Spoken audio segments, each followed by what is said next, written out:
Hi ಸ್ನೇಹಿತರೆ, ಇವತ್ತು ನಾವು ನೋಡ್ತಿರೋದು ಮಲಯಾಳಂನಲ್ಲಿ ಹೊಸದಾಗಿ ಸೂಪರ್ ಹಿಟ್ ಆಗಿ ರನ್ ಆಗುತ್ತಿರುವ psychological thriller web series secret stories Roslin ಬಗ್ಗೆ. ಫೇಮಸ್ ಡೈರೆಕ್ಟರ್ ಜಿತು ಜೋಸೆಫ್ ಅವರ ಮೇಲ್ವಿಚಾರಣೆಯಲ್ಲಿ ಬಂದಿರೋ ಈ ಸೀರೀಸ್ ನೋಡುಗರಲ್ಲಿ ಸಖತ್ ಕುತೂಹಲ ಮೂಡಿಸಿದೆ. ಒಂದು 17 ವರ್ಷದ ಹುಡುಗಿ, ಅವಳ ಭಯಾನಕ ಕನಸುಗಳು ಮತ್ತೆ ಆ ಕನಸಿನಲ್ಲಿ ಬರೋ ಮನುಷ್ಯ ನಿಜ ಜೀವನದಲ್ಲಿ ಎದುರಾದ್ರೆ ಏನಾಗುತ್ತೆ, ಆ ಮನೆಯಲ್ಲಿ ಅಡಗಿರೋ ಅಸಲಿ ಸತ್ಯಗಳೇನು? ಈ ರೋಮಾಂಚಕ ಕಥೆಯ ಸಂಪೂರ್ಣ ವಿವರಣೆಗೆ ಹೋಗೋದಕ್ಕಿಂತ ಮುಂಚೆ ನನ್ನ ಎಲ್ಲಾ ಸ್ನೇಹಿತರು ವಿಡಿಯೋಗೆ ಒಂದು ಲೈಕ್ ಮಾಡಿ ಸಪೋರ್ಟ್ ಮಾಡಿ. ನನ್ನ ಹಲವಾರು ಸ್ನೇಹಿತರು ಲೈಕ್ ಮಾಡಕ್ಕೆ ಮರೀತಿದ್ದೀರಾ. ಹಾಗೆ ಲೈಕ್ ಮಾಡುವಾಗ ಹೈಪ್ ಅಂತ ಒಂದು ಆಪ್ಷನ್ ಬರುತ್ತದೆ, ಅದನ್ನು ಸಹ ಒತ್ತಿ. ಅದೇ ತರ ಯಾರಾದ್ರೂ ಹೊಸದಾಗಿ ನನ್ನ ಚಾನೆಲ್ ನ ನೋಡ್ತಿದ್ರೆ ಈ ಕೂಡಲೇ ಸಬ್ಸ್ಕ್ರೈಬ್ ಮಾಡ್ಕೊಳ್ಳಿ. ಫ್ರೆಂಡ್ಸ್ ಅಂಡ್ ಫ್ಯಾಮಿಲಿಗೆ ಶೇರ್ ಮಾಡಿ ಸಪೋರ್ಟ್ ಮಾಡಿ. ಹಾಗಾದ್ರೆ ಬನ್ನಿ ಪ್ರಾರಂಭಿಸೋಣ.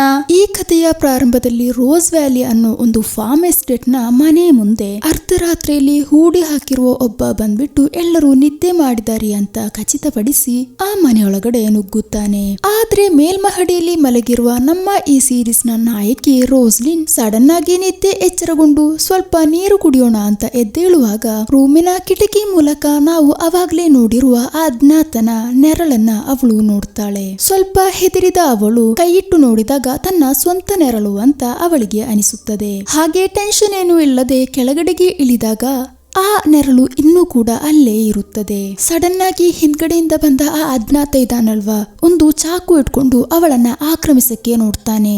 ಅವನನ್ನ ತಳ್ಳಿ ಹಾಕ್ಬಿಟ್ಟು ಅವಳು ಓಡಕ್ಕೆ ನೋಡ್ತಾಳೆ. ಹಾಗೆ ಬೇಗನೆ ತಂದೆ ತಾಯಿಯವರ ರೂಮಿಗೆ ಹೋಗ್ಬಿಟ್ಟು, ಅಪ್ಪ ಅಮ್ಮ, ನನ್ನ ರೂಮ್ ನಲ್ಲಿ ಯಾರೋ ಇದ್ದಾರೆ, ನನ್ನನ್ನ ಕೊಲೆ ಮಾಡಕ್ಕೆ ನೋಡಿದ್ರು. ಅವಾಗ ಅವಳ ತಾಯಿ ಶೋಭಾ ತಂದೆಯಾದ ಜಾನ್ ಜೊತೆ ಅದು ಯಾರು ಅಂತ ಹೋಗಿ ನೋಡಿ. ಆದ್ರೆ ಮೇಲ್ಗಡೆಗೆ ಹೋಗಿ ನೋಡಿದ ಅವಳ ತಂದೆಯ ಕಿರ್ಚುವ ಶಬ್ದನೇ ಇವರಿಗೆ ಕೇಳಿಸುತ್ತದೆ. ಆ ಒಂದು ಕೊಲೆಗಾರ ಅವನು ಏನೋ ಮಾಡಿದ ಅಂತ ಅನಿಸುತ್ತದೆ. ಹೆದರಿ ನಡುಗಿದ ಶೋಭಾ ತನ್ನ ಮಗಳನ್ನ ರೂಮ್ ನಲ್ಲಿ ಕೂರಿಸ್ಬಿಟ್ಟು ಅಪ್ಪನನ್ನ ಕಾಪಾಡಕ್ಕೆ ಅಂತ ಮೇಲ್ಗಡೆಗೆ ಹೋಗುವಾಗ ತಾಯಿ ಕೂಡ ಕಿರ್ಚುವ ಶಬ್ದ ಕೇಳಿಸುತ್ತದೆ. ಅವಳಿಗೆ ತನ್ನ ಭಯ ಕಂಟ್ರೋಲ್ ಮಾಡಕ್ಕೇನೆ ಆಗೋದಿಲ್ಲ. ಹೇಗಳ್ಳೋ ನಡುಗಿ ಹೊರಗಡೆ ಬಂದಾಗ ಅವಳ ಮೇಲ್ಮಹಡಿಯಿಂದ ಸ್ಟೈರ್ ಮೂಲಕ ರಕ್ತ ಕೆಳಗಡೆ ಬರ್ತಾ ಇರುತ್ತದೆ. ಅದು ನೋಡಿ ಏನ್ ಮಾಡ್ಬೇಕು ಅಂತ ಗೊತ್ತಾಗದೆ ಹೆದರಿ ನಿಲ್ಲುವಾಗ ಆ ಒಂದು ಅಜ್ಞಾತ ಕೊಲೆಗಾರ ಇದಾನಲ್ವಾ, ಇವಳ ಹಿಂದ್ಗಡೆ ಸಹ ಮಾಸ್ಕ್ ಹಾಕಿ ಬಂದು ನಿಲ್ತಾನೆ. ಅವಳು ತಿರುಗಿ ನೋಡುವಾಗ ಅವನು ಅವಳ ನೇರವಾಗಿಯೂ ಸಹ ಚಾಕುವನ್ನ ತೋರಿಸ್ತಾನೆ. ನಂತರ ಅವಳಿಗೆ ಏನಾಯ್ತು, ಆ ಕುಟುಂಬದಲ್ಲಿರುವ ಎಲ್ಲಾ ಅಂಗಗಳು ತೀರಿ ಹೋದರ ಅಥವಾ ಬಚಾವಾದ್ರೆ ಏನೂ ನಮಗೆ ಗೊತ್ತಾಗುವುದಿಲ್ಲ.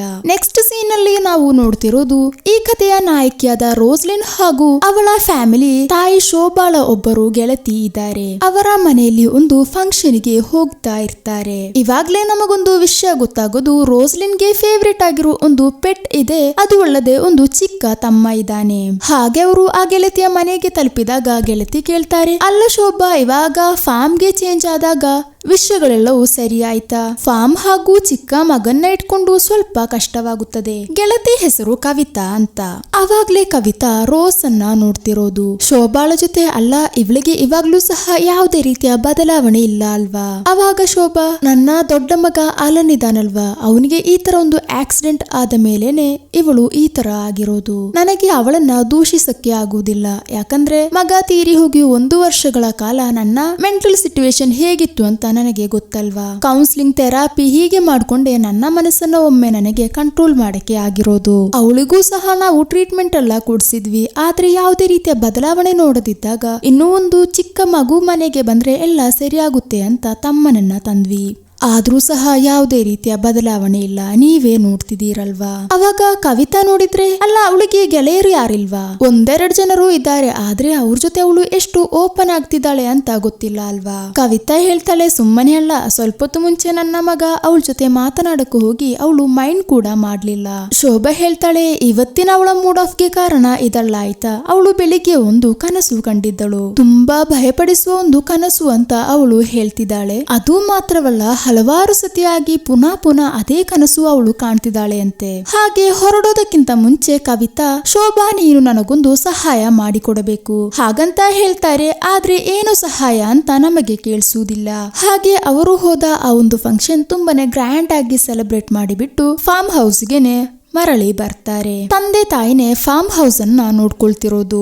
ಆದ್ರೆ ನಮ್ಮ ರೋಸ್ಲಿನ್ ಇವಾಗ್ಲೂ ಸಹ ತನ್ನ ಅಣ್ಣನ ನಷ್ಟವನ್ನು ಸಹಿಸಕ್ಕಾಗದೆ ಅವನು ಪ್ಲೇ ಮಾಡ್ತಿದ್ದ ಗಿಟಾರ್, ಅದೇ ತರ ಅವನು ಪಡ್ಕೊಂಡಿದ್ದ ಹಲವಾರು ಟ್ರಾಫೀಸ್ ಗಳನ್ನೆಲ್ಲ ನೋಡಿ ತುಂಬಾನೇ ಸಂಕಟ ಪಡ್ತಾಳೆ. ಇವಾಗ ನಮ್ಮ ರೋಸ್ಲಿನ್ ಬುಕ್ ಶೆಲ್ಫ್ ನಿಂದ ಒಂದು ಪತ್ರಿಕೆಯನ್ನ ತೆಗೆದು ನೋಡ್ತಾಳೆ. ಇವಾಗ್ಲೇ ನಮಗೆ ಗೊತ್ತಾಗೋದು ಅಣ್ಣ ಅಲನ್ ರೋಸ್ಲಿನ್ ನ ಕಾಪಾಡಕ್ಕೆ ನೋಡಿದಾಗ್ಲೇ ನೀರ್ನಲ್ಲಿ ಮುಳುಗಿ ತೀರಿ ಹೋಗಿರೋದು. ಆ ಒಂದು ಟ್ರಾಮಾಸೆ ನಮ್ ರೋಸ್ಲಿನ್ ಇವಾಗ್ಲೂ ಸಹ ತುಂಬಾನೇ ಹಾರ್ನ್ ಮಾಡ್ತಿರೋದು. ತನ್ನ ತಾಯಿಗೂ ಸಹ ದೊಡ್ಡ ಮಗನ ನೆನಪು ಅವಾಗವಾಗ ಬರ್ತಾ ಇರುತ್ತದೆ. ನಮ್ ರೋಸ್ಲಿನ್ ಮೈಂಡ್ ಅನ್ನ ಸ್ವಲ್ಪ ರಿಲ್ಯಾಕ್ಸ್ ಮಾಡಕ್ಕೆ ಕ್ರೈಮ್ ಸ್ಟೋರೀಸ್ ಅನ್ನೇ ಡಿಪೆಂಡ್ ಮಾಡ್ತಾಳೆ. ಅದೇ ತರ ತಂದೆ ತಾಯಿ ಆ ನೋವನ್ನ ಮರೆಯಕ್ಕೆ ತಮ್ಮ ಎಲ್ಲಾ ಪ್ರೀತಿಯನ್ನ ಮಗಳು ಹಾಗೂ ಮಗನಿಗೆ ಕೊಟ್ಟು ಚರ್ಚ್ಗೆ ಹೋಗಿ ತಮ್ಮ ನೆಮ್ಮದಿಯನ್ನ ಕಂಡುಕೊಳ್ತಾರೆ. ಅದೇ ತರ ಅವರ ಫ್ಯಾಮಿಲಿ ಸ್ವಲ್ಪ ಮೊಲಗಳನ್ನ ಸಾಕ್ತಾ ಇರ್ತಾರೆ. ರೋಸ್ಲಿನ್ಗೆ ಮೊಲಗಳು ಅಂದ್ರೆ ತುಂಬಾ ಇಷ್ಟ. ಅವಾಗ್ಲೇ ಫಾರ್ಮ್ಗೆ ಹೊಸ ಕೆಲಸಗಾರ ಬರ್ತಾನೆ. ಅವನೊಬ್ಬ ತಮಿಳವನು, ಹೆಸರು ವೇಲು ಅಂತ. ಅವಾಗ ಜೋನ್ ಎಲ್ಲಾ ವಿಷಯಗಳನ್ನು ನೋಡಿ ಮಾಡ್ಬೇಕು, ರಾತ್ರಿ ಆದಾಗ ಎಲ್ಲಾ ಪ್ರಾಣಿಗಳ ಗೂಡನ್ನ ಮುಚ್ಚಬೇಕು ಅಂತ ಹೇಳ್ತಾನೆ. ಅವಾಗ್ಲೇ ನಮ್ ರೋಸ್ಲಿನ್ದು ಕೈನಲ್ಲಿ ಆಟವಾಡ್ತಿದ್ದ ಅವಳ ಪೆಟ್ ಬೆಕ್ಕು ಇದೆ ಅಲ್ವಾ, ಅದು ಕೈಯಿಂದ ಜಿಗಿದು ಏನು ನೋಡಿ ಹೆದರಿದ ತರ ಒಂದ್ ಕಡೆಗೆ ಓಡ್ತಾ ಇರುತ್ತದೆ. ಅವಳು ಸಹ ಕಿಟ್ಟಿ ಕಿಟ್ಟಿ ಅಂತ ಕರೀತಾ ಹಿಂದ್ಗಡೆನೆ ಹೋಗಿ ನೋಡಿದಾಗ ಆದರೆ ಅದು ಯಾವ ಕಡೆಗೆ ಹೋಯ್ತು ಅಂತ ಗೊತ್ತಾಗೋದಿಲ್ಲ. ಹಾಗೆ ಎಸ್ಟೇಟ್ದು ಜನರು ಇರದ ಬರೀ ಮರಗಳಿರುವ ಒಂದು ಕಡೆಗೆ ತಲುಪಿದಾಗ ಸಡನ್ ಆಗಿ ಅವಳ ಹಿಂದ್ಗಡೆಯಿಂದ ಯಾರೋ ಪಾಸ್ ಮಾಡಿರೋ ತರ ಅವಳಿಗೆ ಫೀಲ್ ಆಗುತ್ತದೆ. ಅವಾಗ್ಲೇ ಒಂದ್ ಭಾಗದಿಂದ ಆ ಬೆಕ್ಕು ಕೂಗುತ್ತಿರೋ ಶಬ್ದ ಅವಳಿಗೆ ಕೇಳಿಸುತ್ತದೆ. ಹೆದರಿ ಅವಳು ಅಲ್ಲಿಂದ ಓಡಕ್ಕೆ ನೋಡುವಾಗ ಯಾರ ಮೈ ಗೊತ್ತಾಗಿ ಅವಳು ಅಲ್ಲಿ ಬಿದ್ದೋಗ್ತಾಳೆ. ನೋಡುವಾಗ ಕಥೆಯ ಪ್ರಾರಂಭದಲ್ಲಿ ನಾವು ನೋಡಿದ ಆ ಕೊಲೆಗಾರ ಮಾಸ್ಕ್ ಹಾಕಿದವನು ಇದಾನಲ್ವಾ, ಅವನೇ. ಸಡನ್ ಆಗಿ ಅವಳು ಹೆದರಿ ಎದ್ದೇಳ್ತಾಳೆ. ಅಂದ್ರೆ ಸ್ವಲ್ಪ ಹೊತ್ತು ಮುಂಚೆ ನಾವು ನೋಡಿರೋದು ಒಂದು ಕನಸ. ನೋಡುವಾಗ ಪಕ್ಕದಲ್ಲಿ ಅವಳ ಕಿಟ್ಟಿ ಸಹ ಇರುತ್ತದೆ. ಬೆಳಿಗ್ಗೆ ಎದ್ಬಿಟ್ಟು ಕೆಳಗಡೆ ತಂದೆ ತಾಯಿ ಹತ್ತಿರ ಬರುವಾಗ ತಂದೆ ಪತ್ರಿಕೆ ಓದುತ್ತಾ ಇರ್ತಾರೆ. ಅದರ ಮಧ್ಯೆ ಕೂಡ ಮಗಳಿಗೆ ಟೀ ತೆಗೆದು ಕೊಡ್ತಾರೆ. ಅಮ್ಮ ನೋಡಿದ್ರೆ ಚಿಕ್ಕ ತಮ್ಮನ ಜೊತೆ ಆಟ ಆಡ್ತಾ ಇರ್ತಾರೆ. ಅವಾಗ ಅವಳನ್ನ ಹೆದರಿಸುವ ಆ ಭಯಾನಕ ಕನಸಿನ ಬಗ್ಗೆ ಹೇಳಕ್ಕೆ ನೋಡುವಾಗ ಅವರು ಯಾರು ಅದನ್ನ ಕೇರ್ ಮಾಡೋದಿಲ್ಲ. ಕೋಪ ಬಂದು ಅವಳು ಅಲ್ಲಿಂದ ಎದ್ದು ಹೋಗುವಾಗ ತಂದೆ, ರೋಸ್ ನೀನ್ ಹೇಳಕ್ ಬಂದಿರೋ ವಿಷಯವನ್ನ ಹೇಳು. ತಾಯಿ ಹೇಳ್ತಾರೆ ಅವಳಿಗೆ ಮೂಡ್ ಸ್ವಿಂಗ್ ಆಗಿರಬಹುದೇನೋ. ಮಗುವನ್ನ ತಂದೆ ಕೈಲಿ ಕೊಟ್ಬಿಟ್ಟು ಶೋಭಾ ಹೋಗಿ ರೋಸ್ ಜೊತೆ ಕೇಳ್ತಾರೆ, ಏನು ಇವತ್ತು ಸಹ ಭಯಾನಕ ಕನಸು ಕಂಡು ಎದ್ಯಾ? 17 ವರ್ಷವಿರೋ ಹುಡುಗಿಯ ಧೈರ್ಯ ಇಷ್ಟೇನಾ? ಅವಾಗ ಅಮ್ಮನ ಫೋನ್ ನೋಡುವಾಗ ರೋಸ್ನ ಗೆಳತಿ ಅದಿತಿ ಕಾಲ್ ಮಾಡಿರ್ತಾಳೆ. ಅವಾಗ ಅವಳು ಕೋಪದಲ್ಲಿ, ನನ್ನ ಗೆಳತಿ ಕಾಲ್ ಮಾಡಿದ್ರೆ ಫೋನ್ ಕೊಡಕ್ಕೆ ಆಗೋದಿಲ್ವಾ? ನೀನು ಒಳ್ಳೆ ನಿದ್ದೆಯಲ್ಲಿದ್ದೆ, ಅದಕ್ಕೆ ತಾನೇ ಅಮ್ಮ ಕರ್ದಿಲ್ಲ. ಅದಿತಿಯ ಬರ್ತ್ಡೇ ಪಾರ್ಟಿ ಏನೋ ಇದೆ ಅಂತೆ, ಅದಕ್ಕೋಸ್ಕರನೇ ನಿನ್ನನ್ನ ಕರ್ದಿರೋದು. ಹಾಗೆ ಕೋಪದಲ್ಲಿ ರೋಸ್ಲಿನ್ ಇವಾಗ ಡೈರೆಕ್ಟ್ ಆಗಿ ಅದಿತಿ ಮನೆಗೆ ಹೋಗ್ತಾಳೆ. ಆಲ್ರೆಡಿ ನಮ್ಮ ರೋಸ್ ಆ ಭಯಾನಕ ಕನಸುಗಳ ಬಗ್ಗೆ ಗೆಳತಿ ಅದಿತಿ ಜೊತೆ ಹೇಳಿರ್ತಾಳೆ. ಅದಿತಿ ಹೇಳ್ತಾಳೆ, ರೋಸ್ ನಾನು ನೆಟ್ನಲ್ಲಿ ಸರ್ಚ್ ಮಾಡಿದಾಗ ನನಗೆ ಗೊತ್ತಾದ ವಿಷಯ ಏನಂದ್ರೆ ನಮ್ಮ ಮನಸ್ಸಿನಲ್ಲಿರುವ ಕೆಲವು ಡೀಪ್ ಆಗಿರುವ ಅನಿಸಿಕೆಗಳು, ಇಲ್ಲ ಅಂದ್ರೆ ನಾವು ಯಾರ ಜೊತೆನೂ ಹೇಳದೆ ಇಟ್ಕೊಂಡಿರುವ ಕೆಲವು ರಹಸ್ಯಗಳು, ಅದು ಅಲ್ಲ ಅಂದ್ರೆ ಭಯ ಉಂಟು ಮಾಡುವ ಕೆಲವು ನೆನಪುಗಳು, ಇದೆಲ್ಲವನ್ನೇ ನಾವು ತುಂಬಾ ಭಯಾನಕವಾಗಿರುವ ಕನಸುಗಳಾಗಿ ಕಾಣುವುದು. ನಿನಗೆ ಆತರ ಏನಾದ್ರೂ ಇದೆಯಾ? ಅವಾಗ ರೋಸ್ಲಿನ್, ನನಗೆ ಆತರ ಭಯ ಉಂಟು ಮಾಡುವ ನೆನಪುಗಳೇನು ಇಲ್ಲ. ನನಗೆ ತುಂಬಾ ಬೇಜಾರ್ ಮಾಡುವ ನನ್ನ ಅಣ್ಣನ ನೆನಪುಗಳು ಮಾತ್ರ ನನಗೆ ಇರೋದು. ಅವಾಗ ಅದಿತಿ, ಅಲ್ಲಗಣೆ ನೀನು ಈ ಕನಸುಗಳನ್ನ ಯಾವಾಗ ಕಾಣೋದು? ಬೆಳಗ್ಗಿನ ಜಾವಾನ? ಹಾ ಹೌದು. ಹಾಗಾದ್ರೆ ತೂ ನಿಜವಾಗಕ್ಕಿರುವ ಚಾನ್ಸಸ್ ಇದೆ. ನನ್ನ ಅಜ್ಜ ನನ್ ಜೊತೆ ಹೇಳಿದ್ದಾರೆ ಬೆಳಗ್ಗಿನ ಜಾವ ನಾವು ನೋಡುವ ಕನಸುಗಳು ನಿಜವಾಗುತ್ತದೆ ಅಂತ. ಇದು ಕೇಳಿದಾಗ ರೋಸ್ಲಿಂದು ಭಯ ಹೆಚ್ಚಾಗುತ್ತದೆ. ರಾತ್ರಿ ಮಲಗಿದಾಗ ಮುಳುಗುತ್ತಿರುವ ಅವಳನ್ನ ಕಾಪಾಡಕ್ಕೆ ಬಂದಿರುವ ಅಣ್ಣ ಅಲನ್ ಇದಾನಲ್ವಾ, ಅವನು ನೀರ್ನ ಕೆಳಗಡೆ ಹೋಗ್ತಿರೋ ತರ ಕಾಣಿಸಿ ಇವಳು ಹೆದರಿ ಎಚ್ಚರಗೊಳ್ಳುತ್ತಾಳೆ. ಹಾಗೆ ಮಾರನೇ ದಿನ ರೋಸ್ಲಿಂದು ತಮ್ಮನನ್ನ ತೋರ್ಸಕ್ಕೆ ಅಂತ ಅಮ್ಮನ ಜೊತೆ ಹಾಸ್ಪಿಟಲ್ಗೆ ಹೋಗ್ತಾರೆ. ರೋಸ್ನ ಹೊರಗಡೆ ಕೂರಿಸಿಬಿಟ್ಟು ತಾಯಿ ಮಗುನ ಕರ್ಕೊಂಡು ಡಾಕ್ಟರ್ ಹತ್ತಿರ ಹೋಗ್ತಾರೆ. ತಾಯಿ ಬಿಟ್ಟು ಹೋದಾಗ ಅವಳ ಒಳಗಡೆ ತುಂಬಾನೇ ಭಯವಾಗುತ್ತದೆ, ಏನೋ ಒಬ್ಬಂಟಿಯಾದ ತರ. ಹಾಗೆ ಅಮ್ಮ ವಾಪಸ್ ಬರೋದನ್ನೇ ಕಾಯ್ಕೊಂಡು ಕೂತಿರುವಾಗ ಅವಳ ಅಮ್ಮ ಬರ್ತಾಳೆ. ನೆಮ್ಮದಿಯಿಂದ ಕೂರಕ್ಕೆ ನೋಡುವಷ್ಟರಲ್ಲಿ ಅಮ್ಮನ ಹಿಂದ್ಗಡೆನೆ ಅವಳು ಕನಸಿನಲ್ಲಿ ಕಾಣುವ ಆ ವ್ಯಕ್ತಿ ಪಾಸ್ ಆಗಿ ಹೋಗೋ ತರ ಅವಳಿಗೆ ಕಾಣಿಸುತ್ತದೆ. ಅಂದ್ರೆ ಒಬ್ಬ ಬೆಕ್ಕು ಕಣ್ಣಿನವನು. ಕನಸಿನಲ್ಲಿ ಇವಳು ಕಾಣುವ ವ್ಯಕ್ತಿಗೂ ಸಹ ಬೆಕ್ಕು ಕಣ್ಣಿದೆ. ಅವಳಿಗೆ ಅವಳಿಗೆ ಏನೂ ಸಹ ಗೊತ್ತಾಗುವುದಿಲ್ಲ. ಹಾಗೆ ವಾಪಸ್ ಹೋಗುವಾಗ ಮಗುನ ರೋಸ್ಲಿನ್ ಮಡಿಲಲ್ಲಿ ಕೂರ್ಸಿರ್ತಾಳೆ. ಮಗು ಹೊರಗಡೆ ನೋಡುವಾಗ ತಾಯಿ ರೋಸ್ ಮಗುನ ನೋಡು, ನೆಟ್ಟಗೆ ಮಡಿಲಲ್ಲಿ ಕೂರ್ಸು, ಗಾಡಿ ಏನಾದ್ರೂ ಪಾಸ್ ಮಾಡ್ಕೊಂಡು ಹೋಗುವಾಗ ಏನಾದ್ರೂ ಆಗ್ಬಿಟ್ರೆ. ಅದೇ ಸಮಯ ಫಾರ್ಮ್ ಹೌಸ್ ನಲ್ಲಿ ತಂದೆ ಜಾನ್ ಹೊಸದಾಗಿ ಒಂದು ಬುಲ್ಲನ್ನ ತಂದಿರ್ತಾರೆ. ಹಾಗೆ ಅದನ್ನ ಕೊಟ್ಟಿಗೆಯಲ್ಲಿ ಕಟ್ಟಕ್ಕೆ ಹೇಳ್ಬಿಟ್ಟು ಬುಲ್ಲನ್ನ ತಂದಿರುವ ಡ್ರೈವರ್ಗೆ ಹಣವನ್ನ ಕೊಡ್ತಾರೆ. ಹಾಗೆ ರಾತ್ರಿ ತಂದೆ ತಾಯಿ ರೋಸ್ಲಿನ್ ಪ್ರಾರ್ಥನೆ ಮಾಡ್ತಾ ಇರುವಾಗ ಅವಳ ಗೆಳತಿ ಅದಿತಿ ಕಾಲ್ ಮಾಡ್ತಾಳೆ. ಇನ್ನು ರೋಸ್ಲಿನ್ ಕೋಪ ಮಾಡ್ಕೊಳ್ಳದೆ ಇರಕ್ಕೆ ಅವಳ ತಾಯಿ ಬೇಗನೆ ಫೋನ್ ಅನ್ನ ಕೊಡ್ತಾರೆ. ಮಾರನೇ ದಿನ ಗೆಳತಿ ಅದಿತಿ ರೋಸ್ ಅನ್ನ ಕರ್ಕೊಂಡು ಎಲ್ಲಿಗೋ ಲಾಂಗ್ ಟ್ರಾವೆಲ್ ಹೋಗ್ತಾರೆ. ಅವಾಗ ರೋಸ್, ಅಲ್ಲ ನಾವೆಲ್ಲಿಗೆ ಹೋಗ್ತಿರೋದು, ಅದೆಲ್ಲ ಸೀಕ್ರೆಟ್. ಅವಾಗ ಪುನಃ ರೋಸ್, ಅಲ್ಲ ನಿನಗಿವಾಗ 17 ವರ್ಷ ತಾನೆ, ಪೊಲೀಸ್ ಅವರು ನೋಡಿದ್ರೆ ಹಿಡಿಯೋದಿಲ್ವಾ? ಈ ಟೈಮ್ ನಲ್ಲಿ ಇಲ್ಲಿ ಯಾವ ಪೊಲೀಸು ಸಹ ಇರೋದಿಲ್ಲ, ನಾನು ಮಧ್ಯೆ ಮಧ್ಯೆ ಹೋಗ್ತಾ ಇರ್ತೀನಿ. ಇಲ್ಲ ಅಂದ್ರೂ ನೀನೆಷ್ಟು ಅದೃಷ್ಟಶಾಲಿ, ಸ್ವಂತವಾಗಿ ಓಡ್ಸಕ್ಕೆ ಕಾರು, ಉಪಯೋಗಿಸ್ಕೊಳಕ್ಕೆ ಡೆಬಿಟ್ ಕಾರ್ಡ್, ಆದ್ರೆ ನನಗೆ ಸ್ವಂತವಾಗಿ ಒಂದು ಮೊಬೈಲ್ ಫೋನ್ ಕೂಡ ಇಲ್ಲ. ಅವಾಗ ಅದಿತಿ, ಅದಕ್ಕೇನಂತೆ, ನಿನಗೋಸ್ಕರ ಒಂದು ಚಿಕ್ಕ ತಮ್ಮನನ್ನ ಅವರು ಕೊಡ್ಲಿಲ್ವಾ, ಒಮ್ಮೆ ಹೋಗಿ ಅಲ್ಲಿಂದ. ಅವಾಗ ಅದಿತಿ, ಅಲ್ಲ ನಿನ್ನ ತಂದೆ ತಾಯಿಗೆ ಲೇಟ್ ಆಗಿ ಒಂದು ಮಗು ಹುಟ್ಟಿದ್ರಿಂದ ನಿನಗೇನಾದ್ರೂ ಶೇಮ್ ಇದೆಯಾ? ಅಯ್ಯೋ ಆತ್ರ ಏನೂ ಇಲ್ಲ, ನನಗೆ ತುಂಬಾ ಇಷ್ಟ, ಆದ್ರೆ ಏನು ಅಂತ ಗೊತ್ತಿಲ್ಲ, ಅವನ ಜೊತೆ ನನಗೆ ತುಂಬಾ ಕ್ಲೋಸ್ ಆಗಕ್ಕೆ ಆಗ್ತಿಲ್ಲ. ಅವನ ಹತ್ತಿರ ಹೋಗಿದಾಗ್ಲೆಲ್ಲ ನನಗೆ ನನ್ನ ಅಣ್ಣ ಆಲನ್ ಅನ್ನ ನೆನಪಾಗುತ್ತದೆ. ಅವನು ತೀರಿ ಹೋಗಕ್ಕೆ ಕಾರಣ ನಾನು ತಾನೆ. ಅವಾಗ ಅದಿತಿ ನೋಡಿದ್ರೆ, ಅದು ನೀನ್ ಕಾರಣವೇನಲ್ಲ, 3 ವರ್ಷಗಳ ಹಿಂದೆ ನಡೆದಿರೋದು ತಾನೆ, ಅದನ್ನೆಲ್ಲ ಮನಸ್ಸಿನಿಂದ ಒಮ್ಮೆ ತೆಗೆದು ಹಾಕಕ್ಕೆ ನೋಡು. ಅವಾಗ ರೋಸ್, ನಿನಗೊಂದು ವಿಷಯ ಗೊತ್ತಾ, ಅಪ್ಪ ಅಮ್ಮನ ಫೇವ್ರೇಟ್ ಚೈಲ್ಡ್ ಅಲನ್ ಆಗಿದ್ದ, ಅದೆಲ್ಲ ಬರೀ ನಿನ್ನ ಭ್ರಮೆ ಅಷ್ಟೇ. ಹಾಗಿರುವಾಗ ಮತ್ತೆ ರೋಸ್ ವ್ಯಾಲಿ ಅಂತ ಫಾರ್ಮ್ಗೆ ನಿನ್ನ ಹೆಸರು ಹಾಕಿದ್ದಾರೆ, ನಿನ್ ಮೇಲೆನೆ ಅವರಿಗೆ ಜಾಸ್ತಿ ಪ್ರೀತಿ. ಇದು ಕೇಳಿದಾಗ ರೋಸ್ಲಿನ್ಗೆ ಸ್ವಲ್ಪ ನೆಮ್ಮದಿಯಾಗುತ್ತದೆ. ನೇರವಾಗಿ ಅವರು ಬಂದಿರೋದು ಆದಿತ್ಯ ಫ್ರೆಂಡ್ ದೀಪಕ್ನ ತಂದೆಯನ್ನ ನೋಡಕ್ಕೆ. ಕಾರಣ ಅವರೊಬ್ಬರು ಸೈಕ್ಯಾಟ್ರಿಸ್ಟ್. ನಮ್ ರೋಸ್ಲಿನ್ ನ ತುಂಬಾನೇ ಹೆದರಿಸುವ ಆ ಕನಸು ಹಾಗೂ ಬಾಕಿ ಇರುವ ಎಲ್ಲಾ ತೊಂದರೆಗಳ ಬಗ್ಗೆ ಅದಿತಿ ಅವ್ರ ಜೊತೆ ಆಲ್ರೆಡಿ ಹೇಳಿರ್ತಾಳೆ. ನಿನ್ನ ಎಲ್ಲಾ ವಿಷಯಗಳನ್ನು ಅಂಕಲ್ ಜೊತೆ ನೀನ್ ಹೇಳ್ಕೊ, ಖಂಡಿತವಾಗಿಯೂ ಅಂಕಲ್ ನಿನಗೆ ಹೆಲ್ಪ್ ಮಾಡ್ತಾರೆ. ಅದೇ ಸಮಯ ನಮ್ ಶೋಭಾ ಇದ್ದಾಳಲ್ವಾ, ಚರ್ಚ್ಗೆ ಬರುವಾಗ ಬೇರೊಂದು ಸ್ತ್ರೀ ಜೊತೆ ತಟ್ಟಿ ಹೋಗ್ತಾರೆ. ಅವಾಗ ಫಾದರ್ ಜೊತೆ, ಅಲ್ಲ ಫಾದರ್ ಯಾರು ಅದು, ಎಲ್ಲೋ ನೋಡಿರೋ ತರ ಅನಿಸ್ತಿದೆ, ಅದು ನಮ್ಮ ಮೇರಿ, ಈ ಚರ್ಚ್ ನಲ್ಲಿ ಮುಂಚೆ ಇದ್ದ ಕ್ರೈಸ್ತ ಸನ್ಯಾಸಿನಿ. ಅವಳು ಇಲ್ಲಿ ಬಂದು 1 ವಾರ ಕಳೆದಾಗ್ಲೇ ನನಗೆ ಗೊತ್ತಾಯ್ತು ಅವಳಿಗೆ ಕ್ರೈಸ್ತ ಸನ್ಯಾಸಿನಿ ಆಗಕ್ಕಿರುವ ಯೋಗ್ಯತೆ ಇಲ್ಲ ಅಂತ. ಕಾರಣ ಏನಂದ್ರೆ ಅವಳು ಒಬ್ಬನನ್ನ ಪ್ರೀತಿ ಮಾಡ್ತಿದ್ದಳು. ಹಾಗೆ ಅವ್ರ ಆಟ ನೋಡಿದಾಗ ನಾನೇ ಅವಳನ್ನ ಇಲ್ಲಿಂದ ಹೇಳಿ ಕಳಿಸಿದೆ. ಹಾಗೆ ಇವಾಗ ಏನಾಯ್ತು, ಅವಳಿಗೆ ಒಂದು ಮಗು ಆಯ್ತು, ಗಂಡ ಅವನ್ ಪಾಡ್ ನೋಡ್ಕೊಂಡು ಹೋದ. ಇವತ್ತು ಅವಳು ನನ್ನ ನೋಡಕ್ಕೆ ಬಂದಿರೋದು ಎಲ್ಲೇ ಆದ್ರೂ ಒಂದು ಕೆಲಸ ಮಾಡಿ ಕೊಡುವಂತ. ಅವಾಗ ಶೋಭಾ ಕೂಡ ಸಿಂಗಲ್ ಪ್ಯಾರೆಂಟ್ ಆಗಿ ಆ ಮಗುನ ನೋಡ್ಕೋಬೇಕಲ್ವಾ, ಹೇಗಾದ್ರೂ ಮಾಡಿ ಒಂದು ಕೆಲಸ ಮಾಡಿಕೊಡಿ ಫಾದರ್. ನಮ್ ಚರ್ಚ್ ಒಂದು ಸೂಪರ್ ಮಾರ್ಕೆಟ್ ಇದೆ ಅಲ್ವಾ, ಅಲ್ಲಿ ನೋಡೋಣ ಏನಾದ್ರೂ ವೇಕೆನ್ಸಿ ಇದೆಯಾ ಅಂತ. ಅಲ್ಲ ನೀನ್ ಯಾಕೆ ಇವಾಗ ನನ್ನ ನೋಡಕ್ ಬಂದಿರೋದು? ಅದು ಸ್ವಲ್ಪ ದಿನಗಳಾಗಿ ನನ್ನ ಮಗಳಿಗೆ ಏನಲ್ಲೋ ತೊಂದರೆಗಳು, ಆದ್ರಿಂದ ನಿಮ್ಮ ಜೊತೆ ಒಂದು ಸಹಾಯ ಕೇಳಕ್ಕನೆ ನಾನು ಬಂದಿರೋದು. ಅದೇ ಸಮಯ ಮತ್ತೊಂದ್ ಕಡೆ ನಮ್ ಡಾಕ್ಟರ್ ರೋಸ್ ಜೊತೆ, ನೀನು ಸಂಕೋಚ ಏನು ಪಡ್ಬೇಡ ಆಯ್ತಾ, ನಿನಗಿಂತ ವಯಸ್ಸು ಕಮ್ಮಿ ಇರೋರ್ಗೂ ಸಹ ಇದೇ ತರ ಫೋಬಿಯಾ ಹಾಗೂ ಡಿಪ್ರೆಷನ್ ಎಲ್ಲವೂ ಇದೆ. ನನ್ನ ಹತ್ತಿರ ಟ್ರೀಟ್ಮೆಂಟ್ಗೂ ಬರ್ತಾರೆ, ವಿಷಯಗಳನ್ನೆಲ್ಲ ಓಪನ್ ಆಗಿ ಹೇಳಕ್ಕೆ ನಿನಗೆ ಸಂಕೋಚ ಏನೂ ಇಲ್ಲ ತಾನೆ? ಹಾಗಾದ್ರೆ ರೋಸ್ಲಿನ್ ಹಾರ್ನ್ ಮಾಡ್ತಿರುವ ಆ ಪ್ರಾಬ್ಲಮ್ ಏನು? ಹಲವಾರು ಸತಿಯಾಗಿ ಕನಸಿನಲ್ಲಿ ನನ್ನನ್ನ ಹೆದರಿಸುವ, ನನ್ನನ್ನ ಕೊಲೆ ಮಾಡಕ್ಕೆ ಬರುವ ಒಬ್ಬ ವ್ಯಕ್ತಿ ಇದ್ದಾನೆ. ಅವನ್ ಯಾರು ಅಂತ ಆಗ್ಲಿ, ಹೇಗಿರುವವನು ಅಂತ ಆಗ್ಲಿ ನನಗೆ ಗೊತ್ತಿಲ್ಲ, ಆದ್ರೆ ಅವನಿಗೆ ಹಸಿರು ಬಣ್ಣದಲ್ಲಿರುವ ಬೆಕ್ಕಿನ ಕಣ್ಣಿದೆ. ಅವಾಗ ಡಾಕ್ಟರ್, ಆತರ ಇರುವ ಯಾರನ್ನಾದ್ರೂ ಇದಕ್ಕಿಂತ ಮುಂಚೆ ನೀನು ಎಲ್ಲಿಯಾದ್ರೂ ನೋಡಿದ್ಯಾ, ಪರಿಚಯ ಇದೆಯಾ? ಇಲ್ಲ, ನನಗೆ ಆತರ ಯಾರನ್ನು ಗೊತ್ತಿಲ್ಲ, ಆದ್ರೆ ಅವರು ನನ್ನ ಕನಸಿನಲ್ಲಿ ಮಾತ್ರವಲ್ಲ, ರಿಯಾಲಿಟಿಯಲ್ಲಿ, ರಿಯಲ್ ಲೈಫ್ ನಲ್ಲಿ ನನ್ನ ಹಿಂದ್ಗಡೆನೆ ಇದ್ದಾರೆ. ಅವಾಗ ಡಾಕ್ಟರ್, ರಿಯಲ್ ಲೈಫ್ ನೆಲ್ಲ ಎಲ್ಲಿಟ್ಕೊಂಡು? ಒಮ್ಮೆ ಫ್ಯಾಮಿಲಿ ಟ್ರಿಪ್ ನಲ್ಲಿ, ಅದೇ ತರ ರೀಸೆಂಟ್ ಆಗಿ ಒಮ್ಮೆ ಹಾಸ್ಪಿಟಲ್ ನಲ್ಲಿ ಇಟ್ಕೊಂಡು, ಸಿನಿಮಾ ಥಿಯೇಟರ್ ನಲ್ಲಿ ಇಟ್ಕೊಂಡು, ಅದೇ ತರ ನನ್ ಮನೆಯಲ್ಲೂ ಸಹ. ಅವಾಗ ಡಾಕ್ಟರ್, ಏನು ಮನೆಯಲ್ಲಿ ಇಟ್ಕೊಂಡ? ಕರೆಕ್ಟ್, ಮನೆಯೊಳಗಡೆ ಅಲ್ಲ, ಫಾರ್ಮ್ ಹೊರಗಡೆ ಇಟ್ಕೊಂಡು. ಅವಾಗ ಡಾಕ್ಟರ್, ರೋಸ್ ನಿನಗೆ ರಿಯಾಲಿಟಿ ಹಾಗೂ ಡ್ರೀಮ್ ಮಧ್ಯೆ ಇರುವ ವ್ಯತ್ಯಾಸ ಗೊತ್ತಾಗ್ತಿದ್ಯಾ? ಇನ್ನು ಇದೆಲ್ಲ ನೀನು ಕನಸಿನಲ್ಲಿ ನೋಡಿರೋದಾ? ಅವಳಿಗೆ ವಾಪಸ್ ಏನು ಹೇಳಕ್ಕಾಗುವುದಿಲ್ಲ. ಅದೇ ಸಮಯ ಫಾದರ್ ಜೊತೆ ಶೋಭಾ ಹೇಳ್ತಾಳೆ, ಮುಂಚೆ ಎಲ್ಲ ನನ್ ಮಗಳು ತುಂಬಾನೇ ಆಕ್ಟಿವ್ ಆಗಿದ್ಲಲ್ವಾ, ಎಲ್ಲರ ಜೊತೆ ಮಿಂಗಲ್ ಆಗ್ತಿದ್ಲು, ಆದ್ರೆ ಇವಾಗ ಯಾರ ಜೊತೆ ಕೂಡ ಮಾತನಾಡ್ತಿಲ್ಲ, ಚರ್ಚಿಗೂ ಸಹ ಬರ್ತಾ ಇಲ್ಲ. ಅವಾಗ ಫಾದರ್ ಕೂಡ, ಸರಿನೇ, ನಾನು ನೋಟ್ ಮಾಡ್ತಾ ಇದ್ದೀನಿ, ಚರ್ಚ್ ನಲ್ಲಿ ಕಾಣದೆ ತುಂಬಾ ಆಯ್ತು, ನಾವು ಹಲವಾರು ಸತಿ ಅವಳ ಜೊತೆ ಫೋರ್ಸ್ ಮಾಡಿದ್ವಿ, ಆದ್ರೆ ಅವಳು ಬರದೇ ಇರೋದನ್ನ ನೋಡಿದಾಗ ಮತ್ತೆ ನಾವು ಸಹ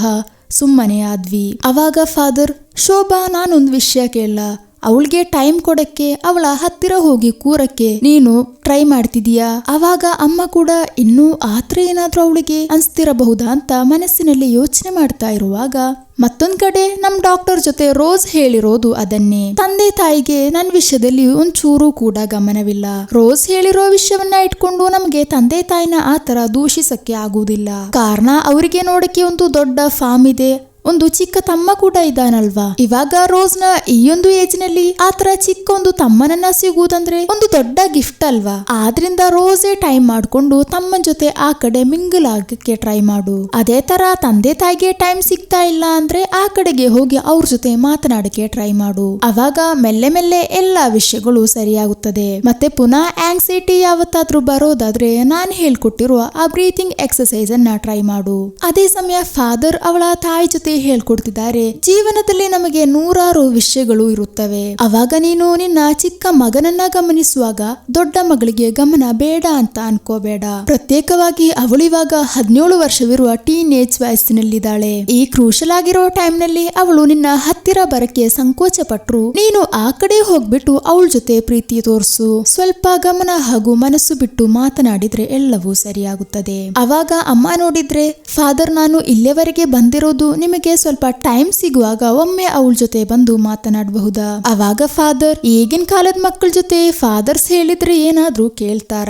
ಏನೇ ಆದ್ರೂ ನಾನೊಮ್ಮೆ ಬಂದು ನೋಡ್ತೀನಿ. ಅದೇ ಸಮಯ ನಮ್ ರೋಸ್ದು ಗೆಳತಿ ಅವಳ ಒಂದು ಹಳೆ ಸೈಕಲ್ ಅನ್ನ ರೋಸ್ಗೆ ಗಿಫ್ಟ್ ಮಾಡಿರ್ತಾಳೆ. ಹಾಗೆ ನೇರವಾಗಿ ಸೈಕಲ್ ತಗೊಂಡು ಅವಳು ಫಾರ್ಮ್ಗೆ ಬರ್ತಾ ಇರುವಾಗ ಡಾಕ್ಟರ್ ಹೇಳಿರುವ ವಿಷಯಗಳನ್ನೆಲ್ಲ ಅವಳು ಯೋಚನೆ ಮಾಡ್ತಾ ಇರ್ತಾಳೆ. ತನಗೆ ಗಿಫ್ಟ್ ಆಗಿ ಸಿಕ್ಕಿರುವ ತಮ್ಮನ ಜೊತೆ ಟೈಮ್ ಸ್ಪೆಂಡ್ ಮಾಡುವಾಗ್ಲೇ ನಿನ್ನ ಮನಸ್ಸು ಕಾಮ್ ಆಗುತ್ತದೆ ಅಂತ.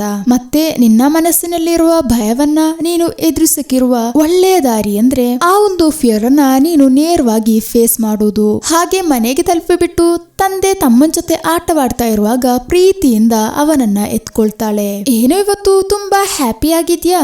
ನಿನ್ನ ಫೇವ್ರೇಟ್ ಆಗಿರೋ ಫುಡ್ ಅಮ್ಮ ಕೂಡ ಪ್ರಿಪೇರ್ ಮಾಡಿದ್ದಾರೆ. ಬಂದು ನೋಡುವಾಗ ಪರೋಟ ಹಾಗೂ ಚಿಕನ್ ಸಾರು. ಅವಾಗ ತಂದೆ ಹೇಳ್ತಾರೆ, ರೋಸ್ ನಿನ್ನ ಜೊತೆ ಒಂದು ಮುಖ್ಯವಾದ ವಿಷಯ ಹೇಳಕ್ಕಿದೆ. 2 ವಾರಗಳು ಕಳೆದರೆ ನಿನಗೆ 18 ವರ್ಷವಾಗುತ್ತದೆ. ಸೊ ಬರ್ತ್ಡೇ ಅಂದು ನಿನಗೆ ನಮ್ಮ ಕಡೆಯಿಂದ ಕೆಲವು ಗಿಫ್ಟ್ಸ್ ಗಳಿವೆ. ಅದನ್ನ ಅವತ್ತು ಹೇಳಿದ್ರೆ ಸಾಕಾ ಅಥವಾ ಇವಾಗ ಹೇಳ್ಬೇಕಾ? ಅವಾಗ ಅವಳಾದ್ರೆ, ಅಲ್ಲಿಯವರೆಗೆ ಕಾಯೋ ತಾಳ್ಮೆ ನನಗಿಲ್ಲ, ಇವಾಗ್ಲೇ ಹೇಳಿ. ನೀನು ತುಂಬಾ ದಿನಗಳಾಗಿ ಆಸೆ ಪಟ್ಟ ಒಂದು ಸೆಲ್ ಫೋನ್ ಅವತ್ತು ನಾನು ನಿನಗೆ ಕೊಡ್ತೀನಿ. ಅವಾಗ ಅವಳು ತುಂಬಾ ಖುಷಿಯಿಂದ ತಂದೆಯನ್ನ ತಬ್ಕೊಳ್ಳುವಾಗ, ಆಗಿಲ್ಲ, ನೀನು ಆದಷ್ಟು ಬೇಗ ಡ್ರೈವಿಂಗ್ ಕಲಿತೀನಿ ಅಂತ ಮಾತು ಕೊಟ್ರೆ ಒಂದು ಸ್ಕೂಟರ್ ಕೂಡ ನಿನಗೆ ತೆಗೆದು ಕೊಡ್ತೀನಿ. ಅವಾಗ ಅವಳು ಬೆಸ್ಟ್ ಬರ್ತ್ಡೇ ಎವರ್ ಅಂತ ಹೇಳುವಾಗ, ಇದೆಲ್ಲ ನಾನು ಹೇಳಿದೆ ಅಂತ ಮಾತ್ರ, ಈ ಐಡಿಯಾವನ್ನೆಲ್ಲ ಕೊಟ್ಟಿರೋದು ನಿನ್ನ ತಾಯಿ. ಅವಾಗ ಅಮ್ಮ ಕೂಡ ಅವಳನ್ನ ತಬ್ಕೊಳ್ತಾರೆ. ಹಾಗೆ ತುಂಬಾ ದಿನಗಳಾಗಿ ಆ ಕುಟುಂಬದಲ್ಲಿ ಇಲ್ಲದಿದ್ದ ಸಂತೋಷವೆಲ್ಲ ವಾಪಸ್ ಬರುತ್ತದೆ. ಹಾಗೆ ರೋಸೆ ತಮ್ಮನನ್ನ ಮಲಗಿಸ್ಬಿಟ್ಟು ಅಮ್ಮನ ಕೈಯಲ್ಲಿ ಕೊಟ್ಟು ಅಪ್ಪನ ಜೊತೆ ಗುಡ್ ನೈಟ್ ಹೇಳಿ ಹೋಗಕ್ಕೆ ನೋಡುವಾಗ ಅಪ್ಪ ಹೇಳ್ತಾರೆ, ಮಗಳೇ ಒಂದು ವಿಷಯ ಹೇಳಕ್ಕೆ ಮರ್ತೋದೆ. ನಾಳೆ ಈ ಮನೆಯಲ್ಲಿ ನಮ್ಮ ಜೊತೆ ಒಬ್ಬ ಅತಿಥಿ ಕೂಡ ಇರ್ತಾನೆ. ನಾವು ನಿನ್ನ ತಾಯಿ ಗೆಳತಿ ಕವಿತಾ ಇದಾರಲ್ವಾ, ಅವರ ತಂದೆ ಬರ್ತ್ಡೇ ಫಂಕ್ಷನ್ಗೆ ಹೋಗಿದ್ವಿ. ಅವರ ಏನೋ ಫ್ಯಾಮಿಲಿ ರಿಲೇಟಿವ್. ನೀನು ಅವನನ್ನ ಜರಿಯಣ್ಣ ಅಂತ ಕರಿ. ಮತ್ತೆ ನಮ್ಮ ಅಲೆನ್ದು ರೂಮ್ ಇದೆ ಅಲ್ವಾ, ಅಲ್ಲಿನೇ ಸ್ವಲ್ಪ ದಿನ ಜರಿ ಸ್ಟೇ ಆಗ್ತಾನೆ. ಆ ರೂಮ್ ಏನೇ ಆದ್ರೂ ಹೊರಗಡೆ ಅಲ್ವಾ. ಹಾಗೆ ಅವಳ ಅಣ್ಣ ಅವಳಿಗೆ ವಯಲಿನ್ ಬಾರಿಸಿ ಕೊಡ್ತಾ ಇರುವ ಒಂದು ಒಳ್ಳೆ ಕನಸು ಕಂಡು ನಿದ್ದೆ ಮಾಡ್ತಾ ಇರುವಾಗ ಅಮ್ಮ ಬಂದ್ಬಿಟ್ಟು, ರೋಸ್ ಎದ್ದು ಕೆಳಗಡೆಗೆ ಬಾ, ನಿನ್ನೆ ಅಪ್ಪ ಹೇಳಿರುವ ಆ ಒಂದು ಜರಿಯಣ್ಣ ಬಂದಿದ್ದಾನೆ. ಹಾಗೆ ಅವಳು ಎದ್ದು ಕೆಳಗಡೆ ಹೋಗಕ್ಕೆ ನೋಡುವಾಗ ಅವಳ ಪೆಟ್ ಬೆಕ್ಕು ಇದೆ ಅಲ್ವಾ, ಕಿಟಕಿ ಮೂಲಕ ಏನೋ ನೋಡಿ ಹೆದರಿ ನಿಂತ ತರ ಅವಳಿಗೆ ಕಾಣಿಸುತ್ತದೆ. ಆದ್ರೆ ಅವಳು ಕೆಳಗಡೆ ಹೋಗಿ ಜರಿಯನ್ನ ನೋಡಿದ ತಕ್ಷಣ ನಮ್ ರೋಸ್ಲಿನ್ ತುಂಬಾನೇ ಹೆದರ್ತಾಳೆ. ಕಾರಣ ಆ ಹಸಿರು ಬೆಕ್ಕಿನ ಕಣ್ಣಿರುವ ಅವಳ ಕನಸಿನಲ್ಲಿ ಅವಳನ್ನ ಕೊಲ್ಲಿಕ್ಕೆ ಬರುವ ಆ ಫೇಸ್ ಮಾಸ್ಕ್ ಹಾಕಿರುವ ಅದೇ ವ್ಯಕ್ತಿನೇ ಇವಳ ಮುಂದ್ಗಡೆ ನಿಂತಿದ್ದಾರೆ. ಅವಳು ತುಂಬಾನೇ ಹೆದರಿ ಅಲ್ಲೇ ಪ್ರಜ್ಞೆ ತಪ್ಪಿ ಬಿದ್ದೋಗ್ತಾಳೆ. ಹಾಗೆ ನೆಕ್ಸ್ಟ್ ಸೀನಲ್ಲಿ ಪ್ರಜ್ಞೆ ತಪ್ಪಿದ ಅವಳಿಗೆ ಸ್ವಲ್ಪ ನೀರು ಹಾರಿಸಿ ಎಬ್ಸಿದಾಗ ಅವಳ ತಂದೆ ತಾಯಿ ಕೇಳ್ತಿದ್ದಾರೆ, ಮಗಳೇ ನೀನು ಓಕೆ ಅಲ್ವಾ? ಆದ್ರೆ ಅವಾಗ್ಲೂ ಕೂಡ ಅವಳು ಹೆದರಿ ಹೊರಗಡೆಗೆ ನೋಡುವಾಗ ಜರಿಯನ್ನೇ ಅವಳು ನೋಡ್ತಾಳೆ. ಜರಿಯ ಮುಖ ನೋಡಿದ್ರೆ ಇವಳು ಹೆದರೋದ್ರಲ್ಲಿ ಏನೋ ನಿಜ ಇದೆಯಾ ಅಂತ ನಮಗೂ ಸಹ ಅನಿಸುತ್ತದೆ. ತಂದೆ ತಾಯಿಗೆ ರೋಸ್ಗೆ ಏನಾಗಿರೋದು ಅಂತ ಗೊತ್ತಾಗುವುದಿಲ್ಲ. ಮುಟ್ಟಿ ನೋಡುವಾಗ ಜ್ವರ ಏನೂ ಇಲ್ಲ. ಏನೇ ಆದ್ರೂ ನೀನು ಸ್ವಲ್ಪ ಹೊತ್ತು ರೆಸ್ಟ್ ತಗೋ ಅಂತ ಹೇಳ್ಬಿಟ್ಟು ರೂಮ್ ನಿಂದ ಅವರು ಹೊರಗಡೆ ಹೋಗ್ತಾರೆ. ಅವಳಿಗೆ ಮನಸ್ಸಿನಲ್ಲಿ ಖಚಿತವಾಗುತ್ತದೆ, ಹಲವಾರು ಸತಿ ಅವಳು ಕನಸಿನಲ್ಲಿ ಕಂಡ ಇವಳನ್ನ ಕೊಲ್ಲಕ್ಕೆ ಬರುವ ಆ ಬೆಕ್ಕಿನ ಕಣ್ಣಿನವನು ಇವನೇ. ಅದೇ ಸಮಯ ತಂದೆ ತಾಯಿ ಅವರ ದೊಡ್ಡ ಮಗ ಅಲನ್ದು ಔಟ್ ಹೌಸ್ ನಲ್ಲಿರೋ ರೂಮ್ ಅನ್ನ ಜರಿಗೆ ತೋರಿಸ್ಕೊಡ್ತಾರೆ. ಅವಾಗ ರೋಸ್ ಕೂಡ ಅಲ್ಲಿಗೆ ಬರ್ತಾಳೆ. ಅಮ್ಮ ಹೇಳ್ತಾರೆ, ಮಗಳೇ ಜರಿಯನ್ನ ಇಲ್ಲಿ ಬಯೋಟೆಕ್ನಿಕಲ್ ರಿಸರ್ಚ್ ಸೆಂಟರ್ ನಲ್ಲಿ ಅಸಿಸ್ಟೆಂಟ್ ಆಗಿ ವರ್ಕ್ ಮಾಡ್ತಿದ್ದಾರೆ, ಸ್ವಲ್ಪ ದಿನ ಇಲ್ಲಿ ಇರ್ತಾರೆ. ಮತ್ತೆ ಅಮ್ಮ ಜರಿ ಜೊತೆ, ಜರಿ ಊಟ ಇಲ್ಲಿಂದ ಮಾಡೋಣ ಆಯ್ತಾ?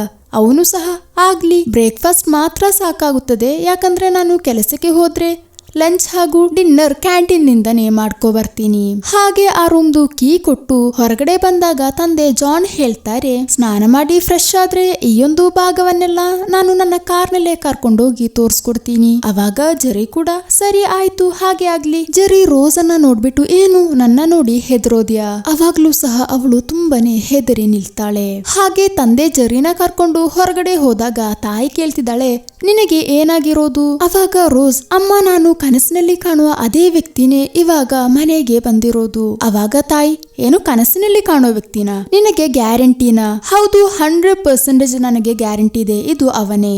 ನೀನು ಹಲವಾರು ಸತಿ ನನ್ ಜೊತೆ ಹೇಳಲಿಲ್ವಾ ನಿನಗೆ ಕನಸಿನಲ್ಲಿ ಕಾಣೋ ವ್ಯಕ್ತಿದು ಮುಖ ರೀಕಲೆಕ್ಟ್ ಮಾಡಕ್ಕೆ ಆಗ್ತಿಲ್ಲ ಅಂತ? ಅದು ನಿಜಾನೇ ಅಮ್ಮ, ಆದ್ರೆ ಇವತ್ತು ಅವನನ್ನ ನೇರವಾಗಿ ನೋಡಿದಾಗ ಹಸಿರು ಬಣ್ಣದ ಕಣ್ಣು, ಅದು ನನಗೆ ಮರೆಯಕ್ಕಾಗಲ್ಲ.